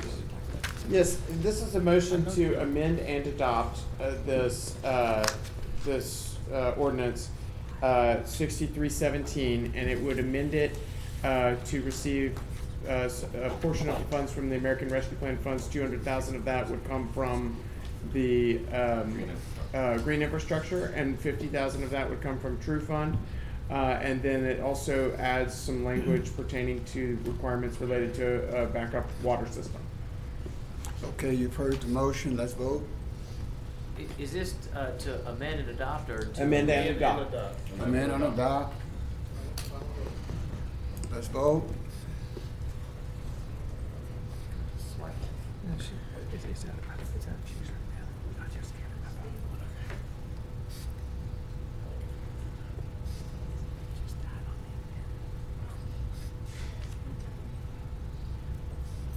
All right, and that motion carries with 9 in support, 3 in opposition. Okay, Mr. Clerk. That brings us to the next item, which is ordinance 6329 of 2023, an ordinance amending the budget of estimated revenues and expenditures. For the I give them a moment to vacate the chambers for those who want to leave. Thank you, thank you. God bless you all. Just, Thank you for coming. Mr. President, just, Yes. I guess I misunderstood. I thought we did this out of order. Mine should have been a no vote, but that's okay. It passed, so it really doesn't matter. You want to register your no vote? Yeah, go ahead and have the record show. Mr. Clerk, you want to register Commissioner Hopkins as a no on that? Can you? Oh, did his vote not show as a no? It shows a yes. Okay. I guess he's reversing it. Yeah, it does not change the outcome, but for the record, I just want to state that the electronic voting system looks like it did capture Commissioner Hopkins' vote wrong. So I'm saying it into the record now, just so we make sure we've got it corrected. Okay. All Okay, right. that brings us to the next item, which is a public hearing for ordinance number 6329. Oh, I'm sorry, not a public hearing. This is the consideration of the item, number 6329 of 2023. It's an ordinance amending the budget of estimated revenues and expenditures for the capital outlay and oil and gas fund in the amount of $140,000 to provide an appropriation for the rehabilitation of the Village of Holston's water standpipe and otherwise providing with respect thereto. Motion by Commissioner Jackson, seconded by Commissioner Todd Hopkins. Commissioner Jackson. Again, I think it's on the agenda. It's important to somebody, and I think it's worth doing. It's gonna make some part of Caddo Parish better, I assume. Commissioner Hopkins. Yeah, and this is a kind of a joint thing. The village of Halston has a water problem. There is a large fix or an easy fix, and this is to go with an easy fix. But we've got a truck stop getting ready to open up, and I think anything we spend on that will, one, help with that truck stop, and we'll get our money back in sales taxes. And number two, it will help the residents of that village. So I think we did a $400,000 plan on water. We don't want to be in the water business, but we do want to help where we can to make sure every citizen in Caddo Parish has quality water. So, thank you. Commissioner Johnson. Yeah, I saw the pictures of the stand tank, and it's in real bad shape. It's actually, the way that it's constructed is riveted, and they don't do that anymore. I mean, now it's seam welded, so you know how old that is if it's got rivets in it. It really needs to be replaced, then repaired, but this is the route that they're taking. I'm good with it. Okay, Commissioner Jackson. I'd like to make a substitute motion to englobo and add 6331 to this. Second. I didn't hear him. What did he say? I'm sorry, I was gonna make a motion to englobo and adopt by adding 6331 to this one for the Dixie Garden purchase. Second.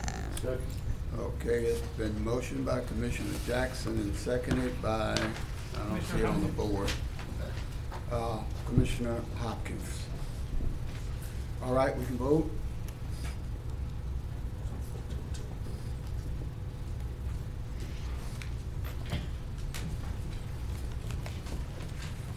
And that passes with 12 in support, none in opposition. That moves us, we don't have any zoning ordinances for introduction today, but we do have ordinances for introduction today.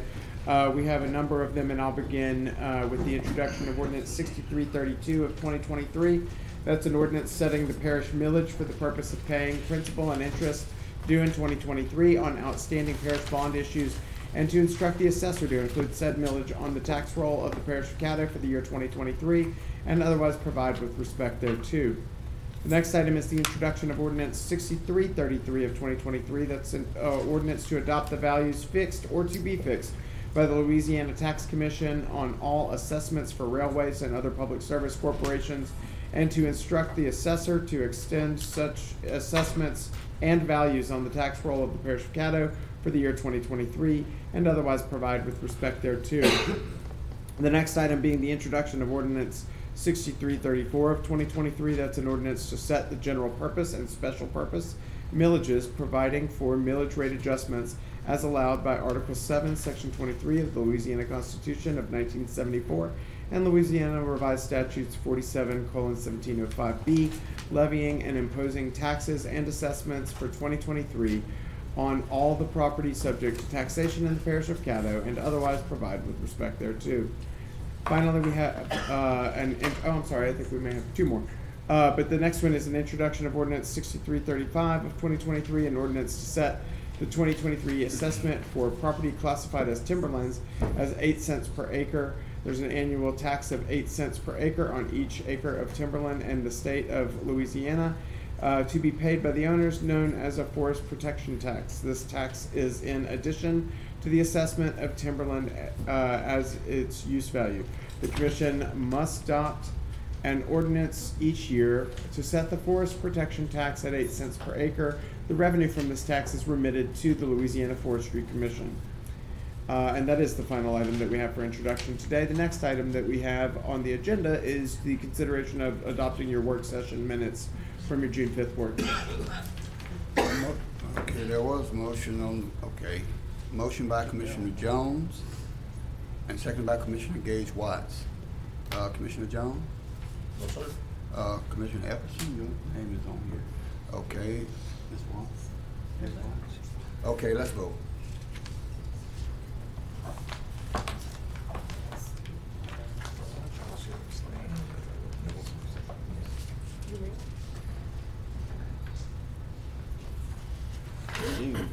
Okay, that motion carries with 11 in support and 1 absent. That brings us now to resolutions. You have 2 resolutions to consider today. Resolution 26 of 2023 is a resolution to authorize the parish administrator to seek proposals for an automated traffic enforcement system to be operated on roads in the unincorporated areas of the parish, and otherwise provide with respect thereto. Motion by Commissioner Johnson, second by Commissioner Gage Watts. Commissioner Johnson.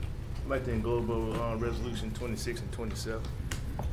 Second. And englobo and adopt. Okay, there's a motion to englobo and adopt those two. I don't know what they were. Commissioner Jackson? Yeah, I like to take them separate. Yes, I would too, please. Okay, That's my motion. all right, you want to vote on that, or just want to? We take them separate. Okay, we Then can I take can it. talk on my resolution I then. have a question too. All righty then, let's take the first one, Mr. Clerk. I have Okay. a question. I'm sorry, I have a question. Yes, sir. And I know we went through this once on something else. The RFP process, does that come back? And I want to be clear, make sure we get this. Does that come back to us for approval? Or if we approve this RFP, are we married to whatever administration chooses? And I don't know if that question should be for Dr. Wilson or should be for Erica, because I don't know how long the RFP process is going to take. Either way, we typically don't come back to your RFP process. So we approve this today. Yes, correct. Administration is gonna sign an agreement. We will implement the process, and it does not lend itself to bringing it back here for further approval after the process has taken place. Is that clear? Well, when I say that the question is, does the RFP comes back to you all for approval? And I said, no, typically it does not. You all vote this measure, we implement it, and we move forward. We don't usually come back on any RFP processes because we have so many of them that we do. No, I was just saying that's by the charter, we don't. That's by the charter. So can y'all give us a time frame on, or is there a timeline? Once you approve the legislative process, then we try to implement it as quick as we can. We have to get with the purchasing, we have a multitude of RFPs that you all have approved that we have to get through. And so we'll get you a time frame at the next meeting once we consult with them to see when we can get this issue.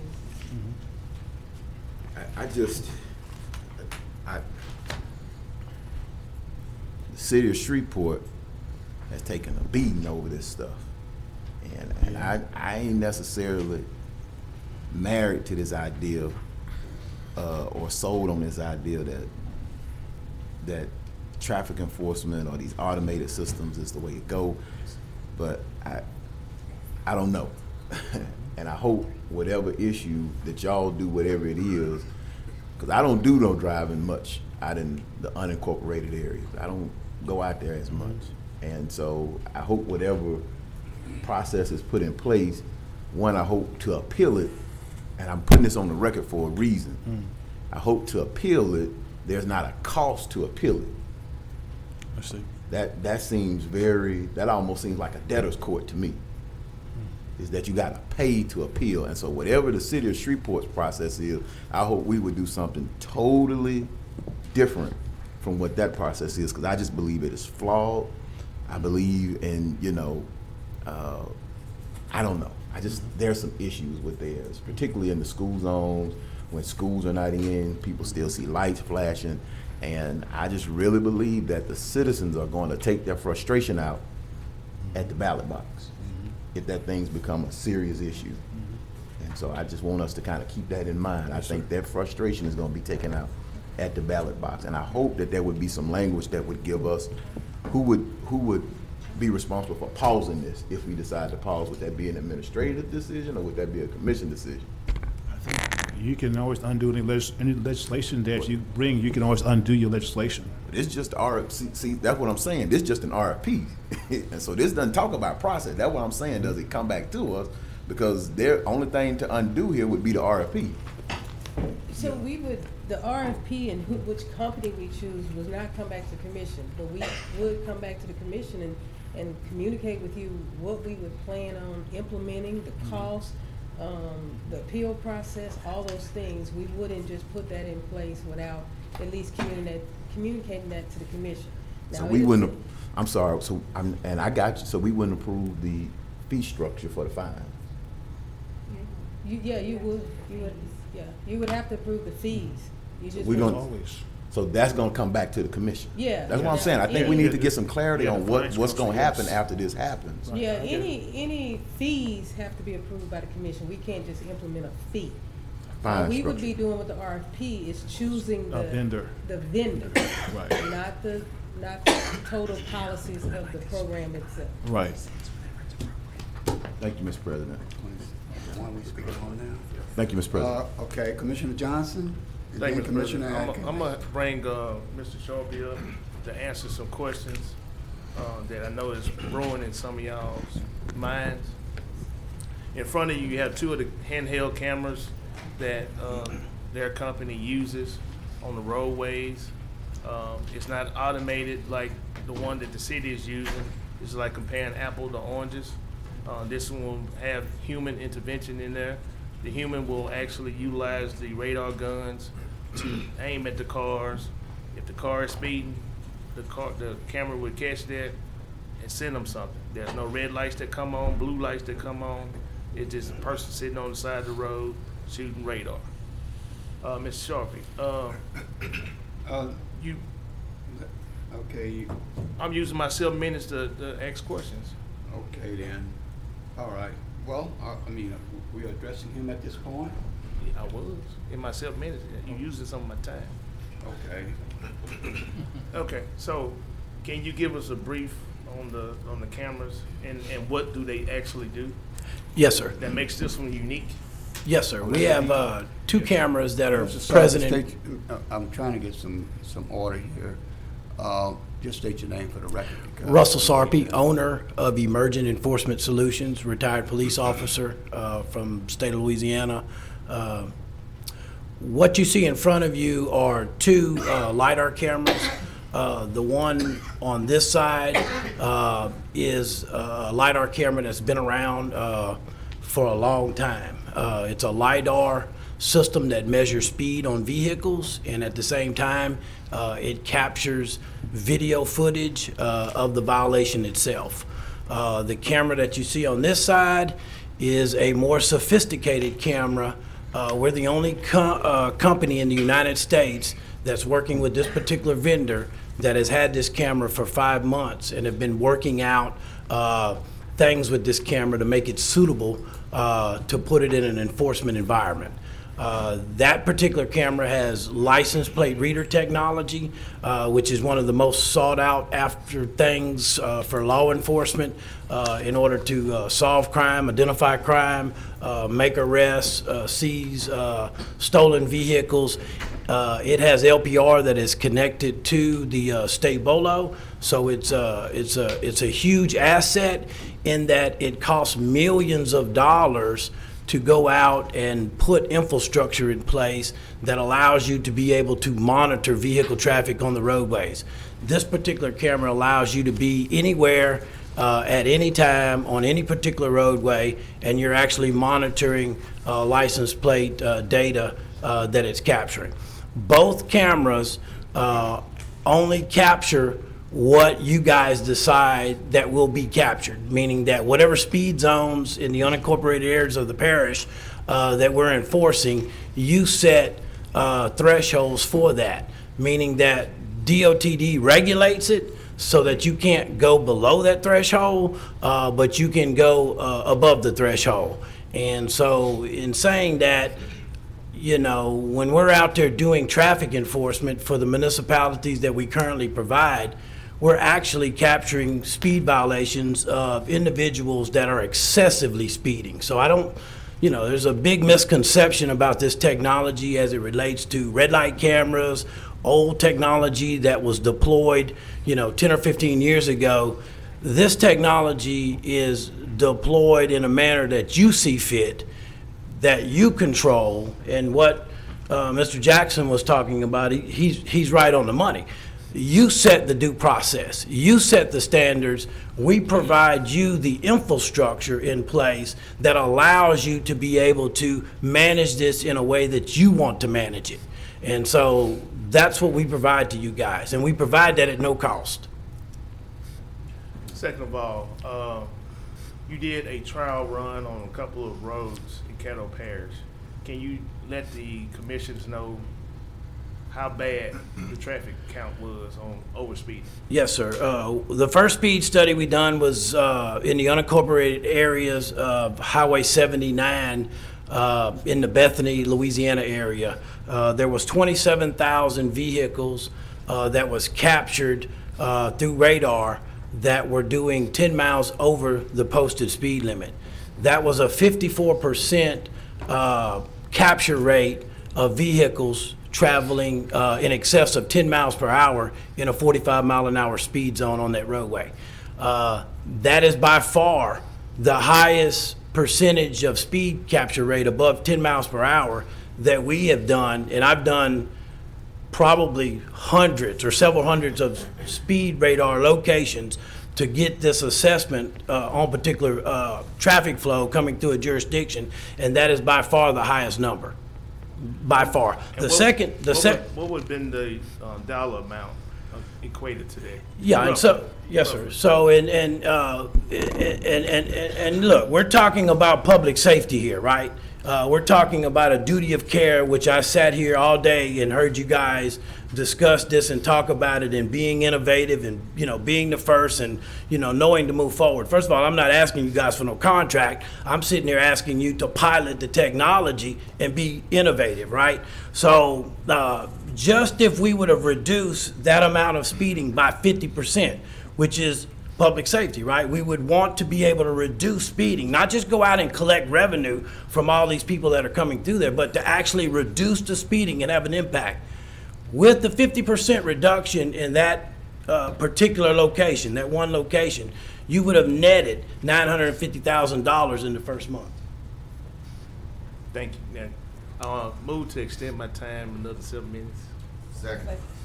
Thank you. Now, the second location. Second location was done on Mansfield Road in the unincorporated areas of the parish, which is known as Highway 171, specifically in the Keithville area. There was not as much speeding going on in that particular area.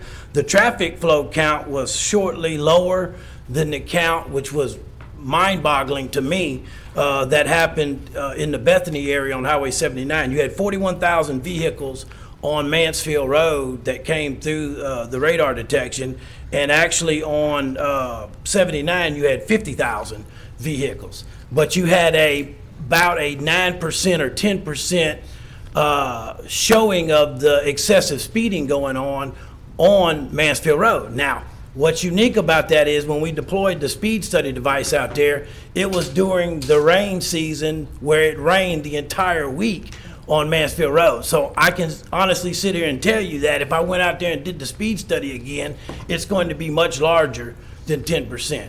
But what that volume came down to is that if we reduce the speeding on Mansfield Road, you're looking at about probably 600 violations a day on Mansfield Road in excessive speeding. So every municipality that we have, and I just want to point this out, this is not a money grab. This is public safety. The town of Richwood, as of today, is holding at 70%. 70% reduction in that roadway, which is a major roadway, Highway 165. We went from the year prior to us in putting enforcement out there, they had 25 wrecks on that roadway. As of 18 months of our enforcement, they're holding at 2 wrecks on that roadway. Do the financial background checks of what type of impact that has to your community. You know, was people wrecked? Were there anybody killed? Were they disabled? What was the repair costs? You can pick up the phone and do your due diligence and call Mayor Brown tomorrow, and he will tell you this is effective. It's not a money grab. If you don't want to have a ticket in the mail, don't go 10 over the posted speed limit. It's 2 other questions. Yes. 1, are you local?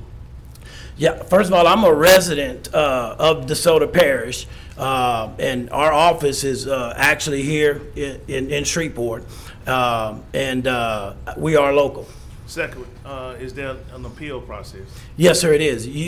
And again, I just want to Mr. Jackson, he's saying all the right stuff. You guys have the power as a legislative body to dictate to my company how you want this set up.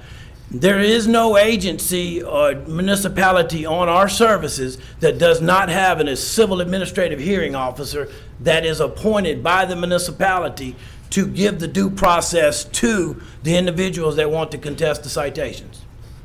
And my last question, I know I said 2, but I got another one. Are there any other parishes or municipalities in the state of Louisiana that's doing this? I'm not for sure on the parishes, but there are numerous municipalities that are doing it. Okay. That's all I have, Mr. President. Thank you. Thank you, Ms. Sharp. You can. Thank you. Commissioner, any other question for Mr. Sarpy? Mr. Sarpy, you may not want to go that far, if you would, just sit there. Commissioner Young? Thank you. Oh, I'm sorry, Commissioner Atkins. Thank you, Mr. President. I'm sorry, my system's not working, so thank you for recognizing me. You know, to me, speed limit enforcement is law enforcement, and to me, we're out of our lane going down this path. So I'm opposed to the idea. Thank you, Mr. President. Commissioner Young. Thank you, Mr. President. Mr. Sarpy, do you plan for your company to always use these cameras with a person operating them, or will you ever have a fully automated system in your company?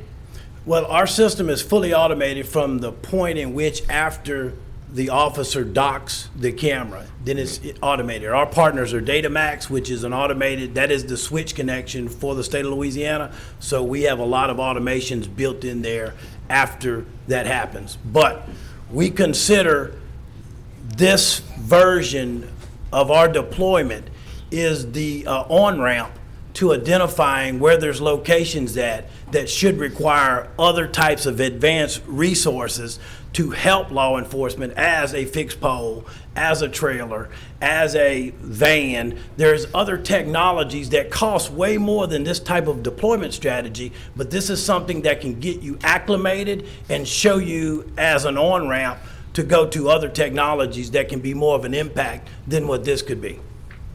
Okay, thank you. And I think that's my only question for you. I had a couple questions for our administration. Dr. Wilson, Yes, do sir. you know if we collected revenue from this, what fund it would go into? Would it be the general fund? I'm not sure. Let Probably me set up a defer. special revenue fund. Okay. Would there be any, would we determine what that fund could be spent on, we commissioners? Yes. Yes. Yes. Yes. Okay. And so my next question is, what after any RFP, any implementation, will that have to be initiated by a vote of the commission, or will it be automatic? It says It here should be in the some document, it says, hereby authorize parish administrator to request proposals for traffic camera to be installed. And I wonder if that means that we're going to go ahead with it, or if we're just getting a proposal and then all we have is a proposal and no rules at all. But we have to have rules. Will we be making rules separately You have to, with well, further once- votes? Once we select a vendor, that's one process. So we're gonna use a tool. Now we have to decide on how the tool's gonna be used. Yes. And that Who will comes be back to voting on that? Commission, your body, because Okay, it takes an ordinance Right. to set the things in So, like, motion. But this the vote ordinance does is not authorize any cameras to be used in Caddo Parish. Is that correct? Say that again, sir? This vote about the RFP does not authorize any cameras to be used in Caddo Parish. Is that correct? That's correct. That authorization could only come from a further vote by the commission. Is that That's- correct? that's correct. This And- is just a and- request for a bid. In terms of, we're doing two things. We're doing an RFP to find a vendor that supplies a service. And to the extent of how you're gonna use the service have to be decided on this horseshoe, because we're gonna take ordinances to drive it. But we might not use the service at all. Is that correct? That's Depending on correct. our vote. If you decide, well, it's too onerous, we don't wanna do it, and then you don't put no legislation in place, then the vendor does not render a service. Okay, thank you. And then Attorney Frazier, do you Clerk? think that, Yeah. do you think that you could review the due process that's provided by this company and suggested by this company and suggest improvements for us? Because, you know, most of us have never designed a system of appeal for traffic systems before. Is that something you would do for us? Yes, Commissioner, I could do that, but there are two things that I want to point out, going back to your other question. Yes.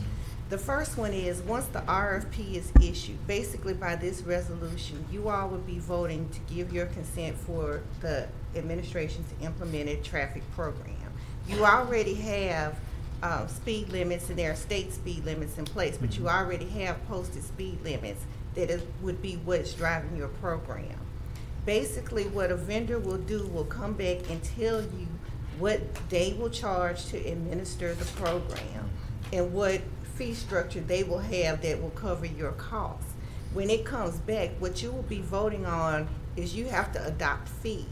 And at that point, you would have to consider whether or not the fees that you are willing to impose will cover the cost of the program that is recommended by administration, or whether you're willing to put the cost of any gaps in your budget.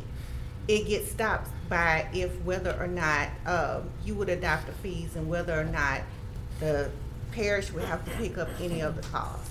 That would be what you would be considering after the RFP process.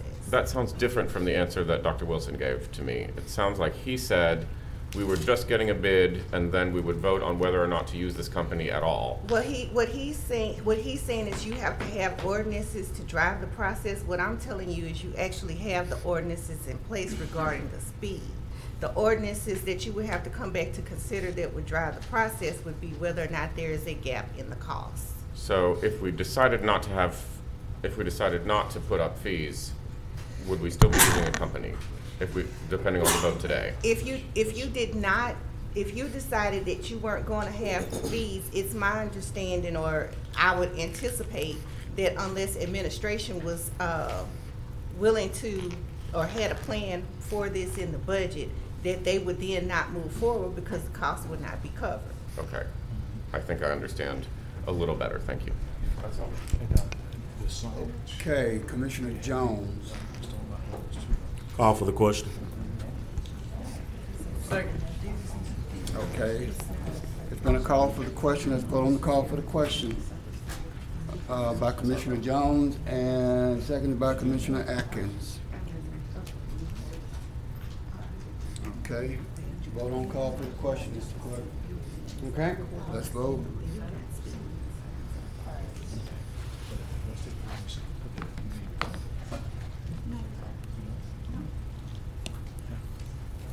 All right, and, well, it says passed by majority vote, but actually I believe a call for the question requires 2/3. Oh, sorry, mine should have been yes. Okay, then that does pass. That's Right? Oh, I'm sorry. Yeah. Sorry. But it does pass either way.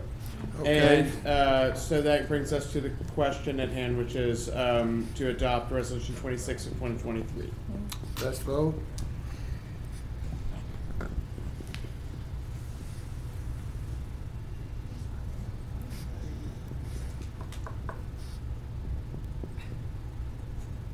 And that does not pass. That is 6-6, and so that fails.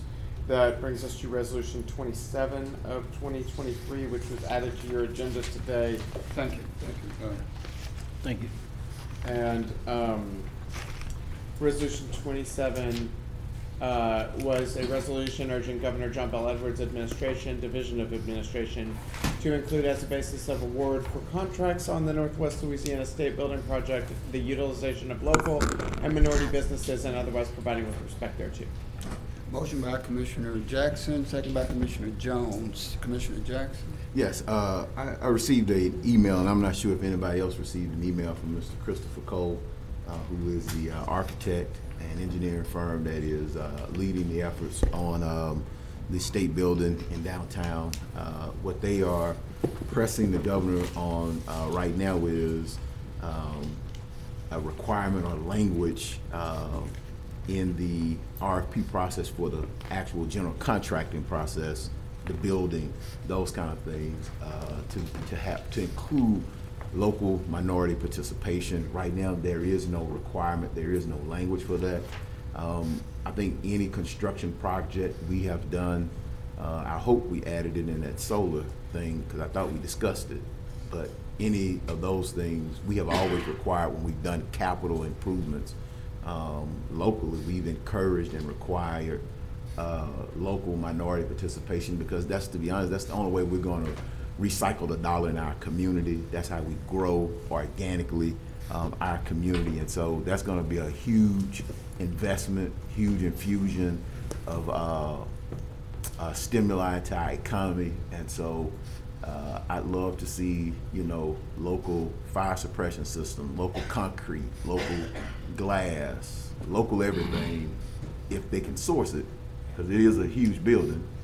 If they can source it, HVAC system, that type of stuff. Put that money back into our community and not send it anywhere else. That's how we grow our community. I think I said a couple of years ago, Commissioner John Paul, was that Superman is not coming. And I think we see that Superman has not come.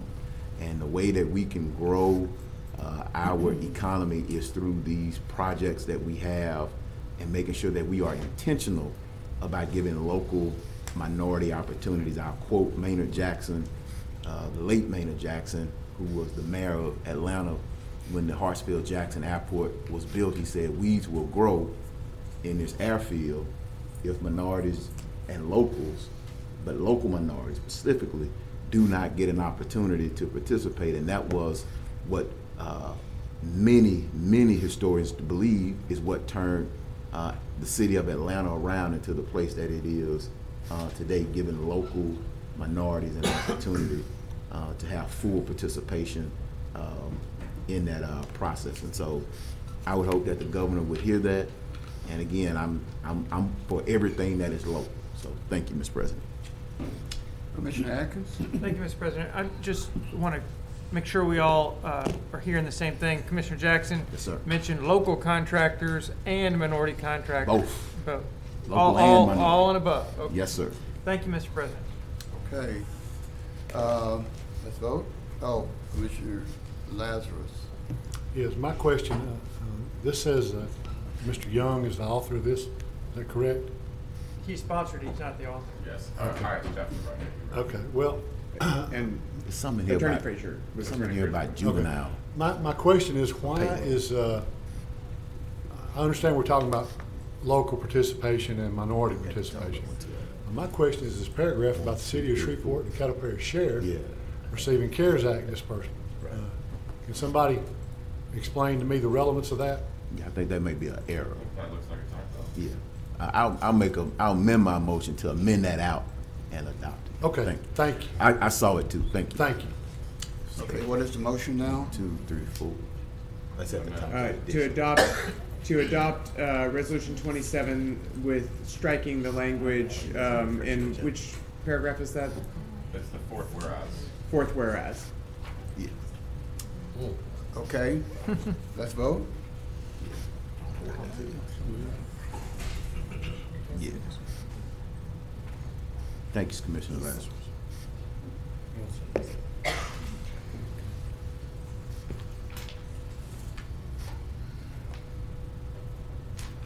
And that motion carries with 12 in support, none in opposition. That brings us to our, we have no old business today. We do have some items under new business. The first is the confirmation of the selection of the official journal. You'll find on there that you have a letter from the Secretary of State's office just outlining that process, and then the attachments of the two proposals that you have, which are the joint proposal from the Caddo Citizen and Shreveport Sun and a proposal from the Shreveport Times. Okay, a motion by Commissioner Jackson, second by Commissioner Todd Hopkins. Commissioner Jackson? I move to approve specifically accept the one for the Caddo Citizen and Shreveport Sun. I want to make sure I fine tune my motion.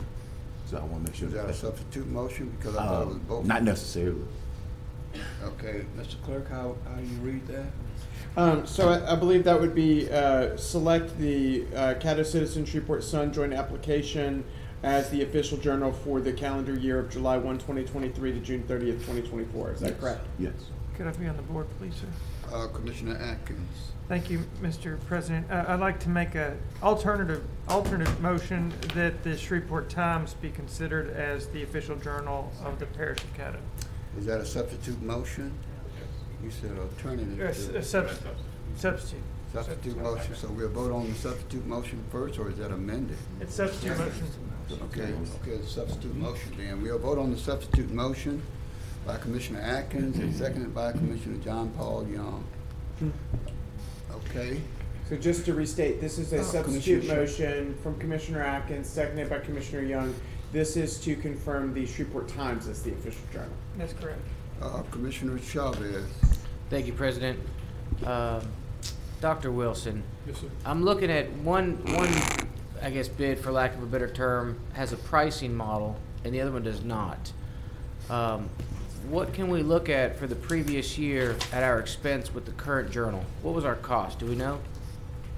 No, sir, not off the And top of it my could be a head. rough, but it doesn't have to be to the penny. Maybe Erica, Haley? I can pull that number pretty quickly. The clerk Okay. should know, the clerk should know that. Yeah, I can pull that number Okay. pretty quickly. If you don't mind 1 sec, I'll go grab it. Hey, Commissioners, if you would entertain me for a moment, I'm wondering what our expense is, and I don't know if we have to choose one, but if the cost is not that high, if, let's say, we only spent a few $1,000s last year in publication fees to communicate to our constituents, why wouldn't we just choose both? There's multiple mediums here, and various people throughout our citizens, one may pick the Times, one may pick the Caddo Citizen, if it's only gonna cost us one or the other. So if we only have to choose one, but can we obviously publicize in both? What would abstain us from doing that? You can publicize in both, but only one can be considered your official journal. And say, for instance, it shows up in the Times and not in the Sun, and you selected the Sun, then that doesn't count. So we only- can choose one by name, but then use them both if the You cost can't permits. use both as your official journal. You Right. can publish in both, but say you can choose one official journal if it gets published in the alternate source, but not in the official journal, then you have to have a do-over, because you Okay. can only have one official journal. We're coming to a crossroad, and I'll yield in a sec, but everybody gets their news on this nowadays, guys. You know that. All the subscriptions are going down. So for next year, Dr. Wilson, for our legislative priorities, I would like to put our lobbyists on the task to how does the state legislator come up with a new medium where we can send out push notifications, internet, emails, some type of way to notify the public of what we're doing, because right now a lot of them don't know. So I think we have to figure out a digital means to communicate with our public. We have to stay up with the times. Mass? Oh, Miss Bryant. Well, yeah.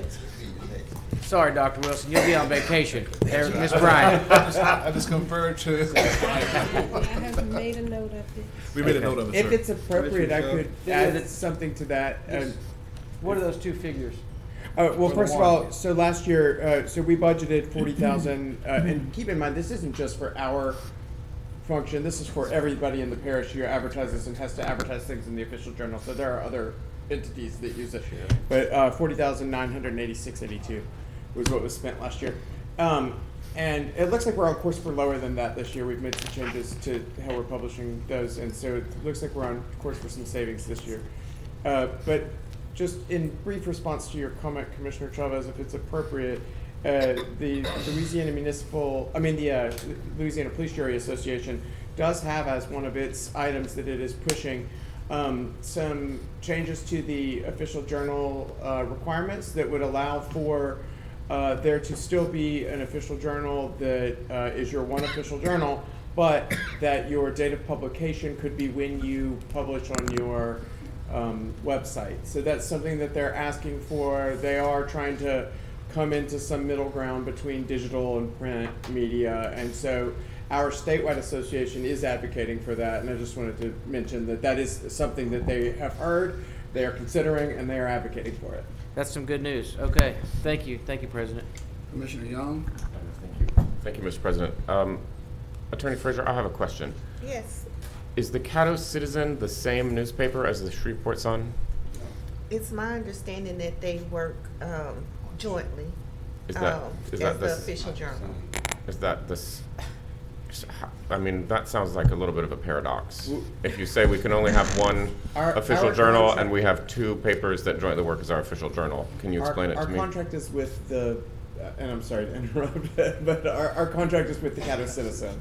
The Caddo Citizen does share publishing with a number of other small local papers, so they have some shared resources between the Natchitoches Daily News and a number of other small papers in the area.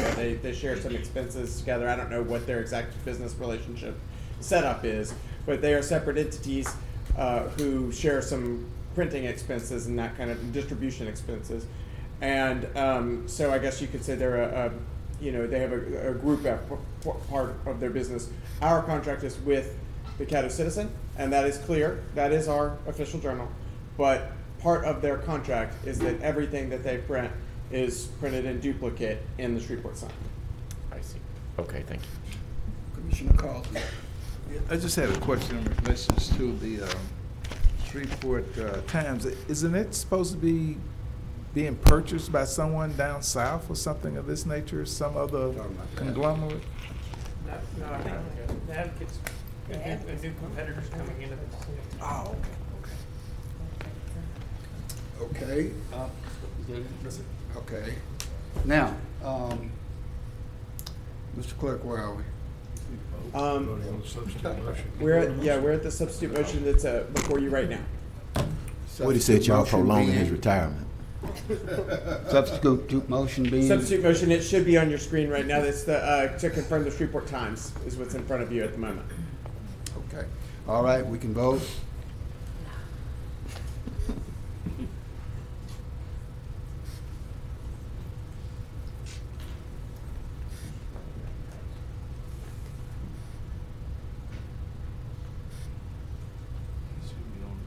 And that motion fails with 3 in support, 9 in opposition. And then that would bring us to the prior motion that is on the floor, that is to confirm the Caddo Citizen in partnership with Shreveport Sun. Okay, a motion by Commissioner Jackson and seconded by Commissioner Hopkins. Commissioner Jackson. Yeah, I just want to note, and again, this is nothing against the Times. I appreciate the work that they do. But I do not, I'll go back to our local minority ownership. And so it's nothing against the Times, it's making sure that those small papers, because I don't know that Gannett is local, is it? Okay, so it goes right back to what we just said about what's the name? It's absolutely nothing against it. I know they employ local people, but local ownership and local power. Now, what I would like to see from the Caddo Citizen is I would like to see more, because I know Parks and Recs, and I don't want this to be some kind of give and take thing, but I know Parks and Rec has a lot of stuff going on. I know Crystal is pushing out a lot of information, and I don't know that I ever see our stuff highlighted in the Citizen. The Sun will, but I'm hoping we can have a sit down with the Citizen about having our stuff highlighted in those papers, in that particular print. So just wanted to just make that as an FYI. Thank you. Mr. Chavez. You can retract. Sorry? Okay. All right, let's vote. Right.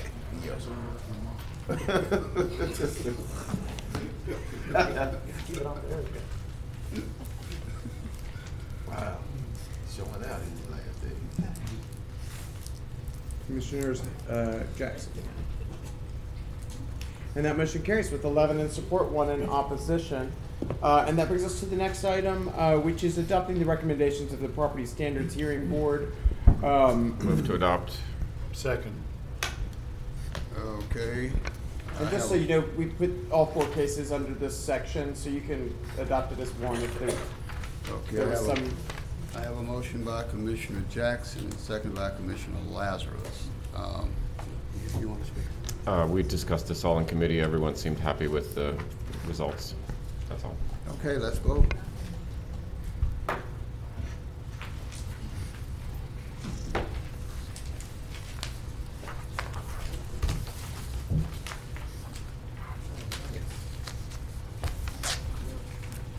That motion carries with 12 in support, none in opposition. And that brings us to communication committee reports. One communication. Oh, Commissioner Epperson, I'll just round it out. Director Lawrence, I'd just like to, if you would convey thanks to Mr. Chris Parish for his help in our memorial program. Appreciate all those efforts. Yes, sir. Thank you. Commissioner Jackson. It's me? Yes. Yeah, I just want to note, and I don't know if everybody's been notified, but there is a Juneteenth week of events that will be going on. If we can get that sent out to everybody, the week of events. KSLA is doing a lot of press and coverage around the week of activities. There's also a press conference that's on Monday at 1:30 here at Government Plaza. As you all know, we were the first parish in Louisiana to declare Juneteenth as an official parish holiday. And so Juneteenth press conference here at 1:30. I believe it's going to be a joint press conference with the city and the parish to make sure we recognize and celebrate Juneteenth to its fullest potential. So On June 12th? the press conference is June 12th, but there's a week of activities going on leading up to Juneteenth. So there's a coalition that's been coordinating activities, and so the public is invited and commissioners are invited to be a part of that press conference. So 1:30 here at Government Plaza. I know we'll get some more details on it as well. Thank you. I just wanted to make sure, I'm not sure if I heard, did you say what the parish holiday was? The parish holiday, I believe, is June 19th. It is not, actually. Oh, I'm sorry, June 16th. It is, correct, It's yes. June 16th. And I Right. know there is maybe some misunderstanding about that, that's why I The wanted to city call holiday it. is June 19th, but Right, the yeah. press conference So is, for whatever reason, the federal holiday is on the 16th. right. And the state and we are in It's the compliance opposite. with that. It's the opposite way around. The state and our holiday is the 16th, the federal holiday is the 19th.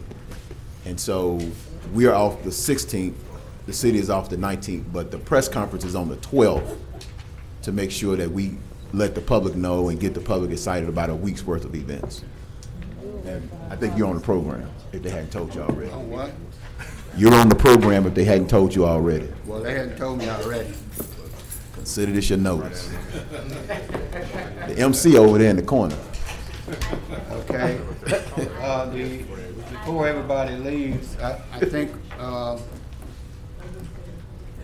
the governor declared the 3rd also of July as a holiday this year, just before the 4th, which I believe is on a Tuesday. Don't we have a meeting scheduled?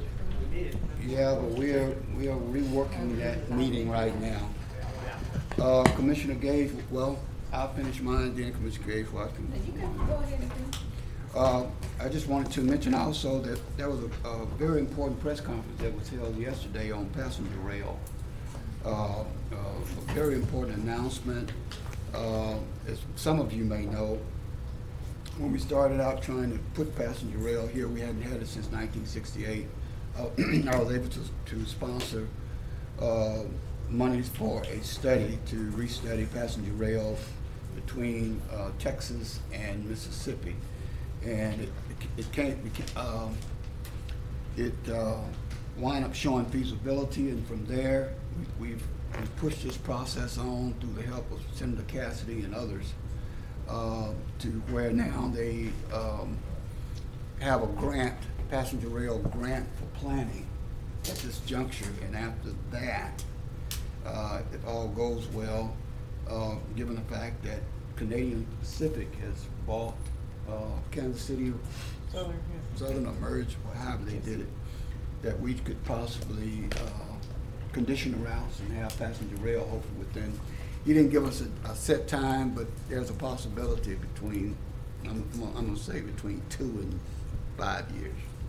Is that fair? I would say between 5 and 10. But anyway, that was very exciting news for this area because of the economic impact that it can have. Commissioner Gage Watts. Thank you, Mr. President.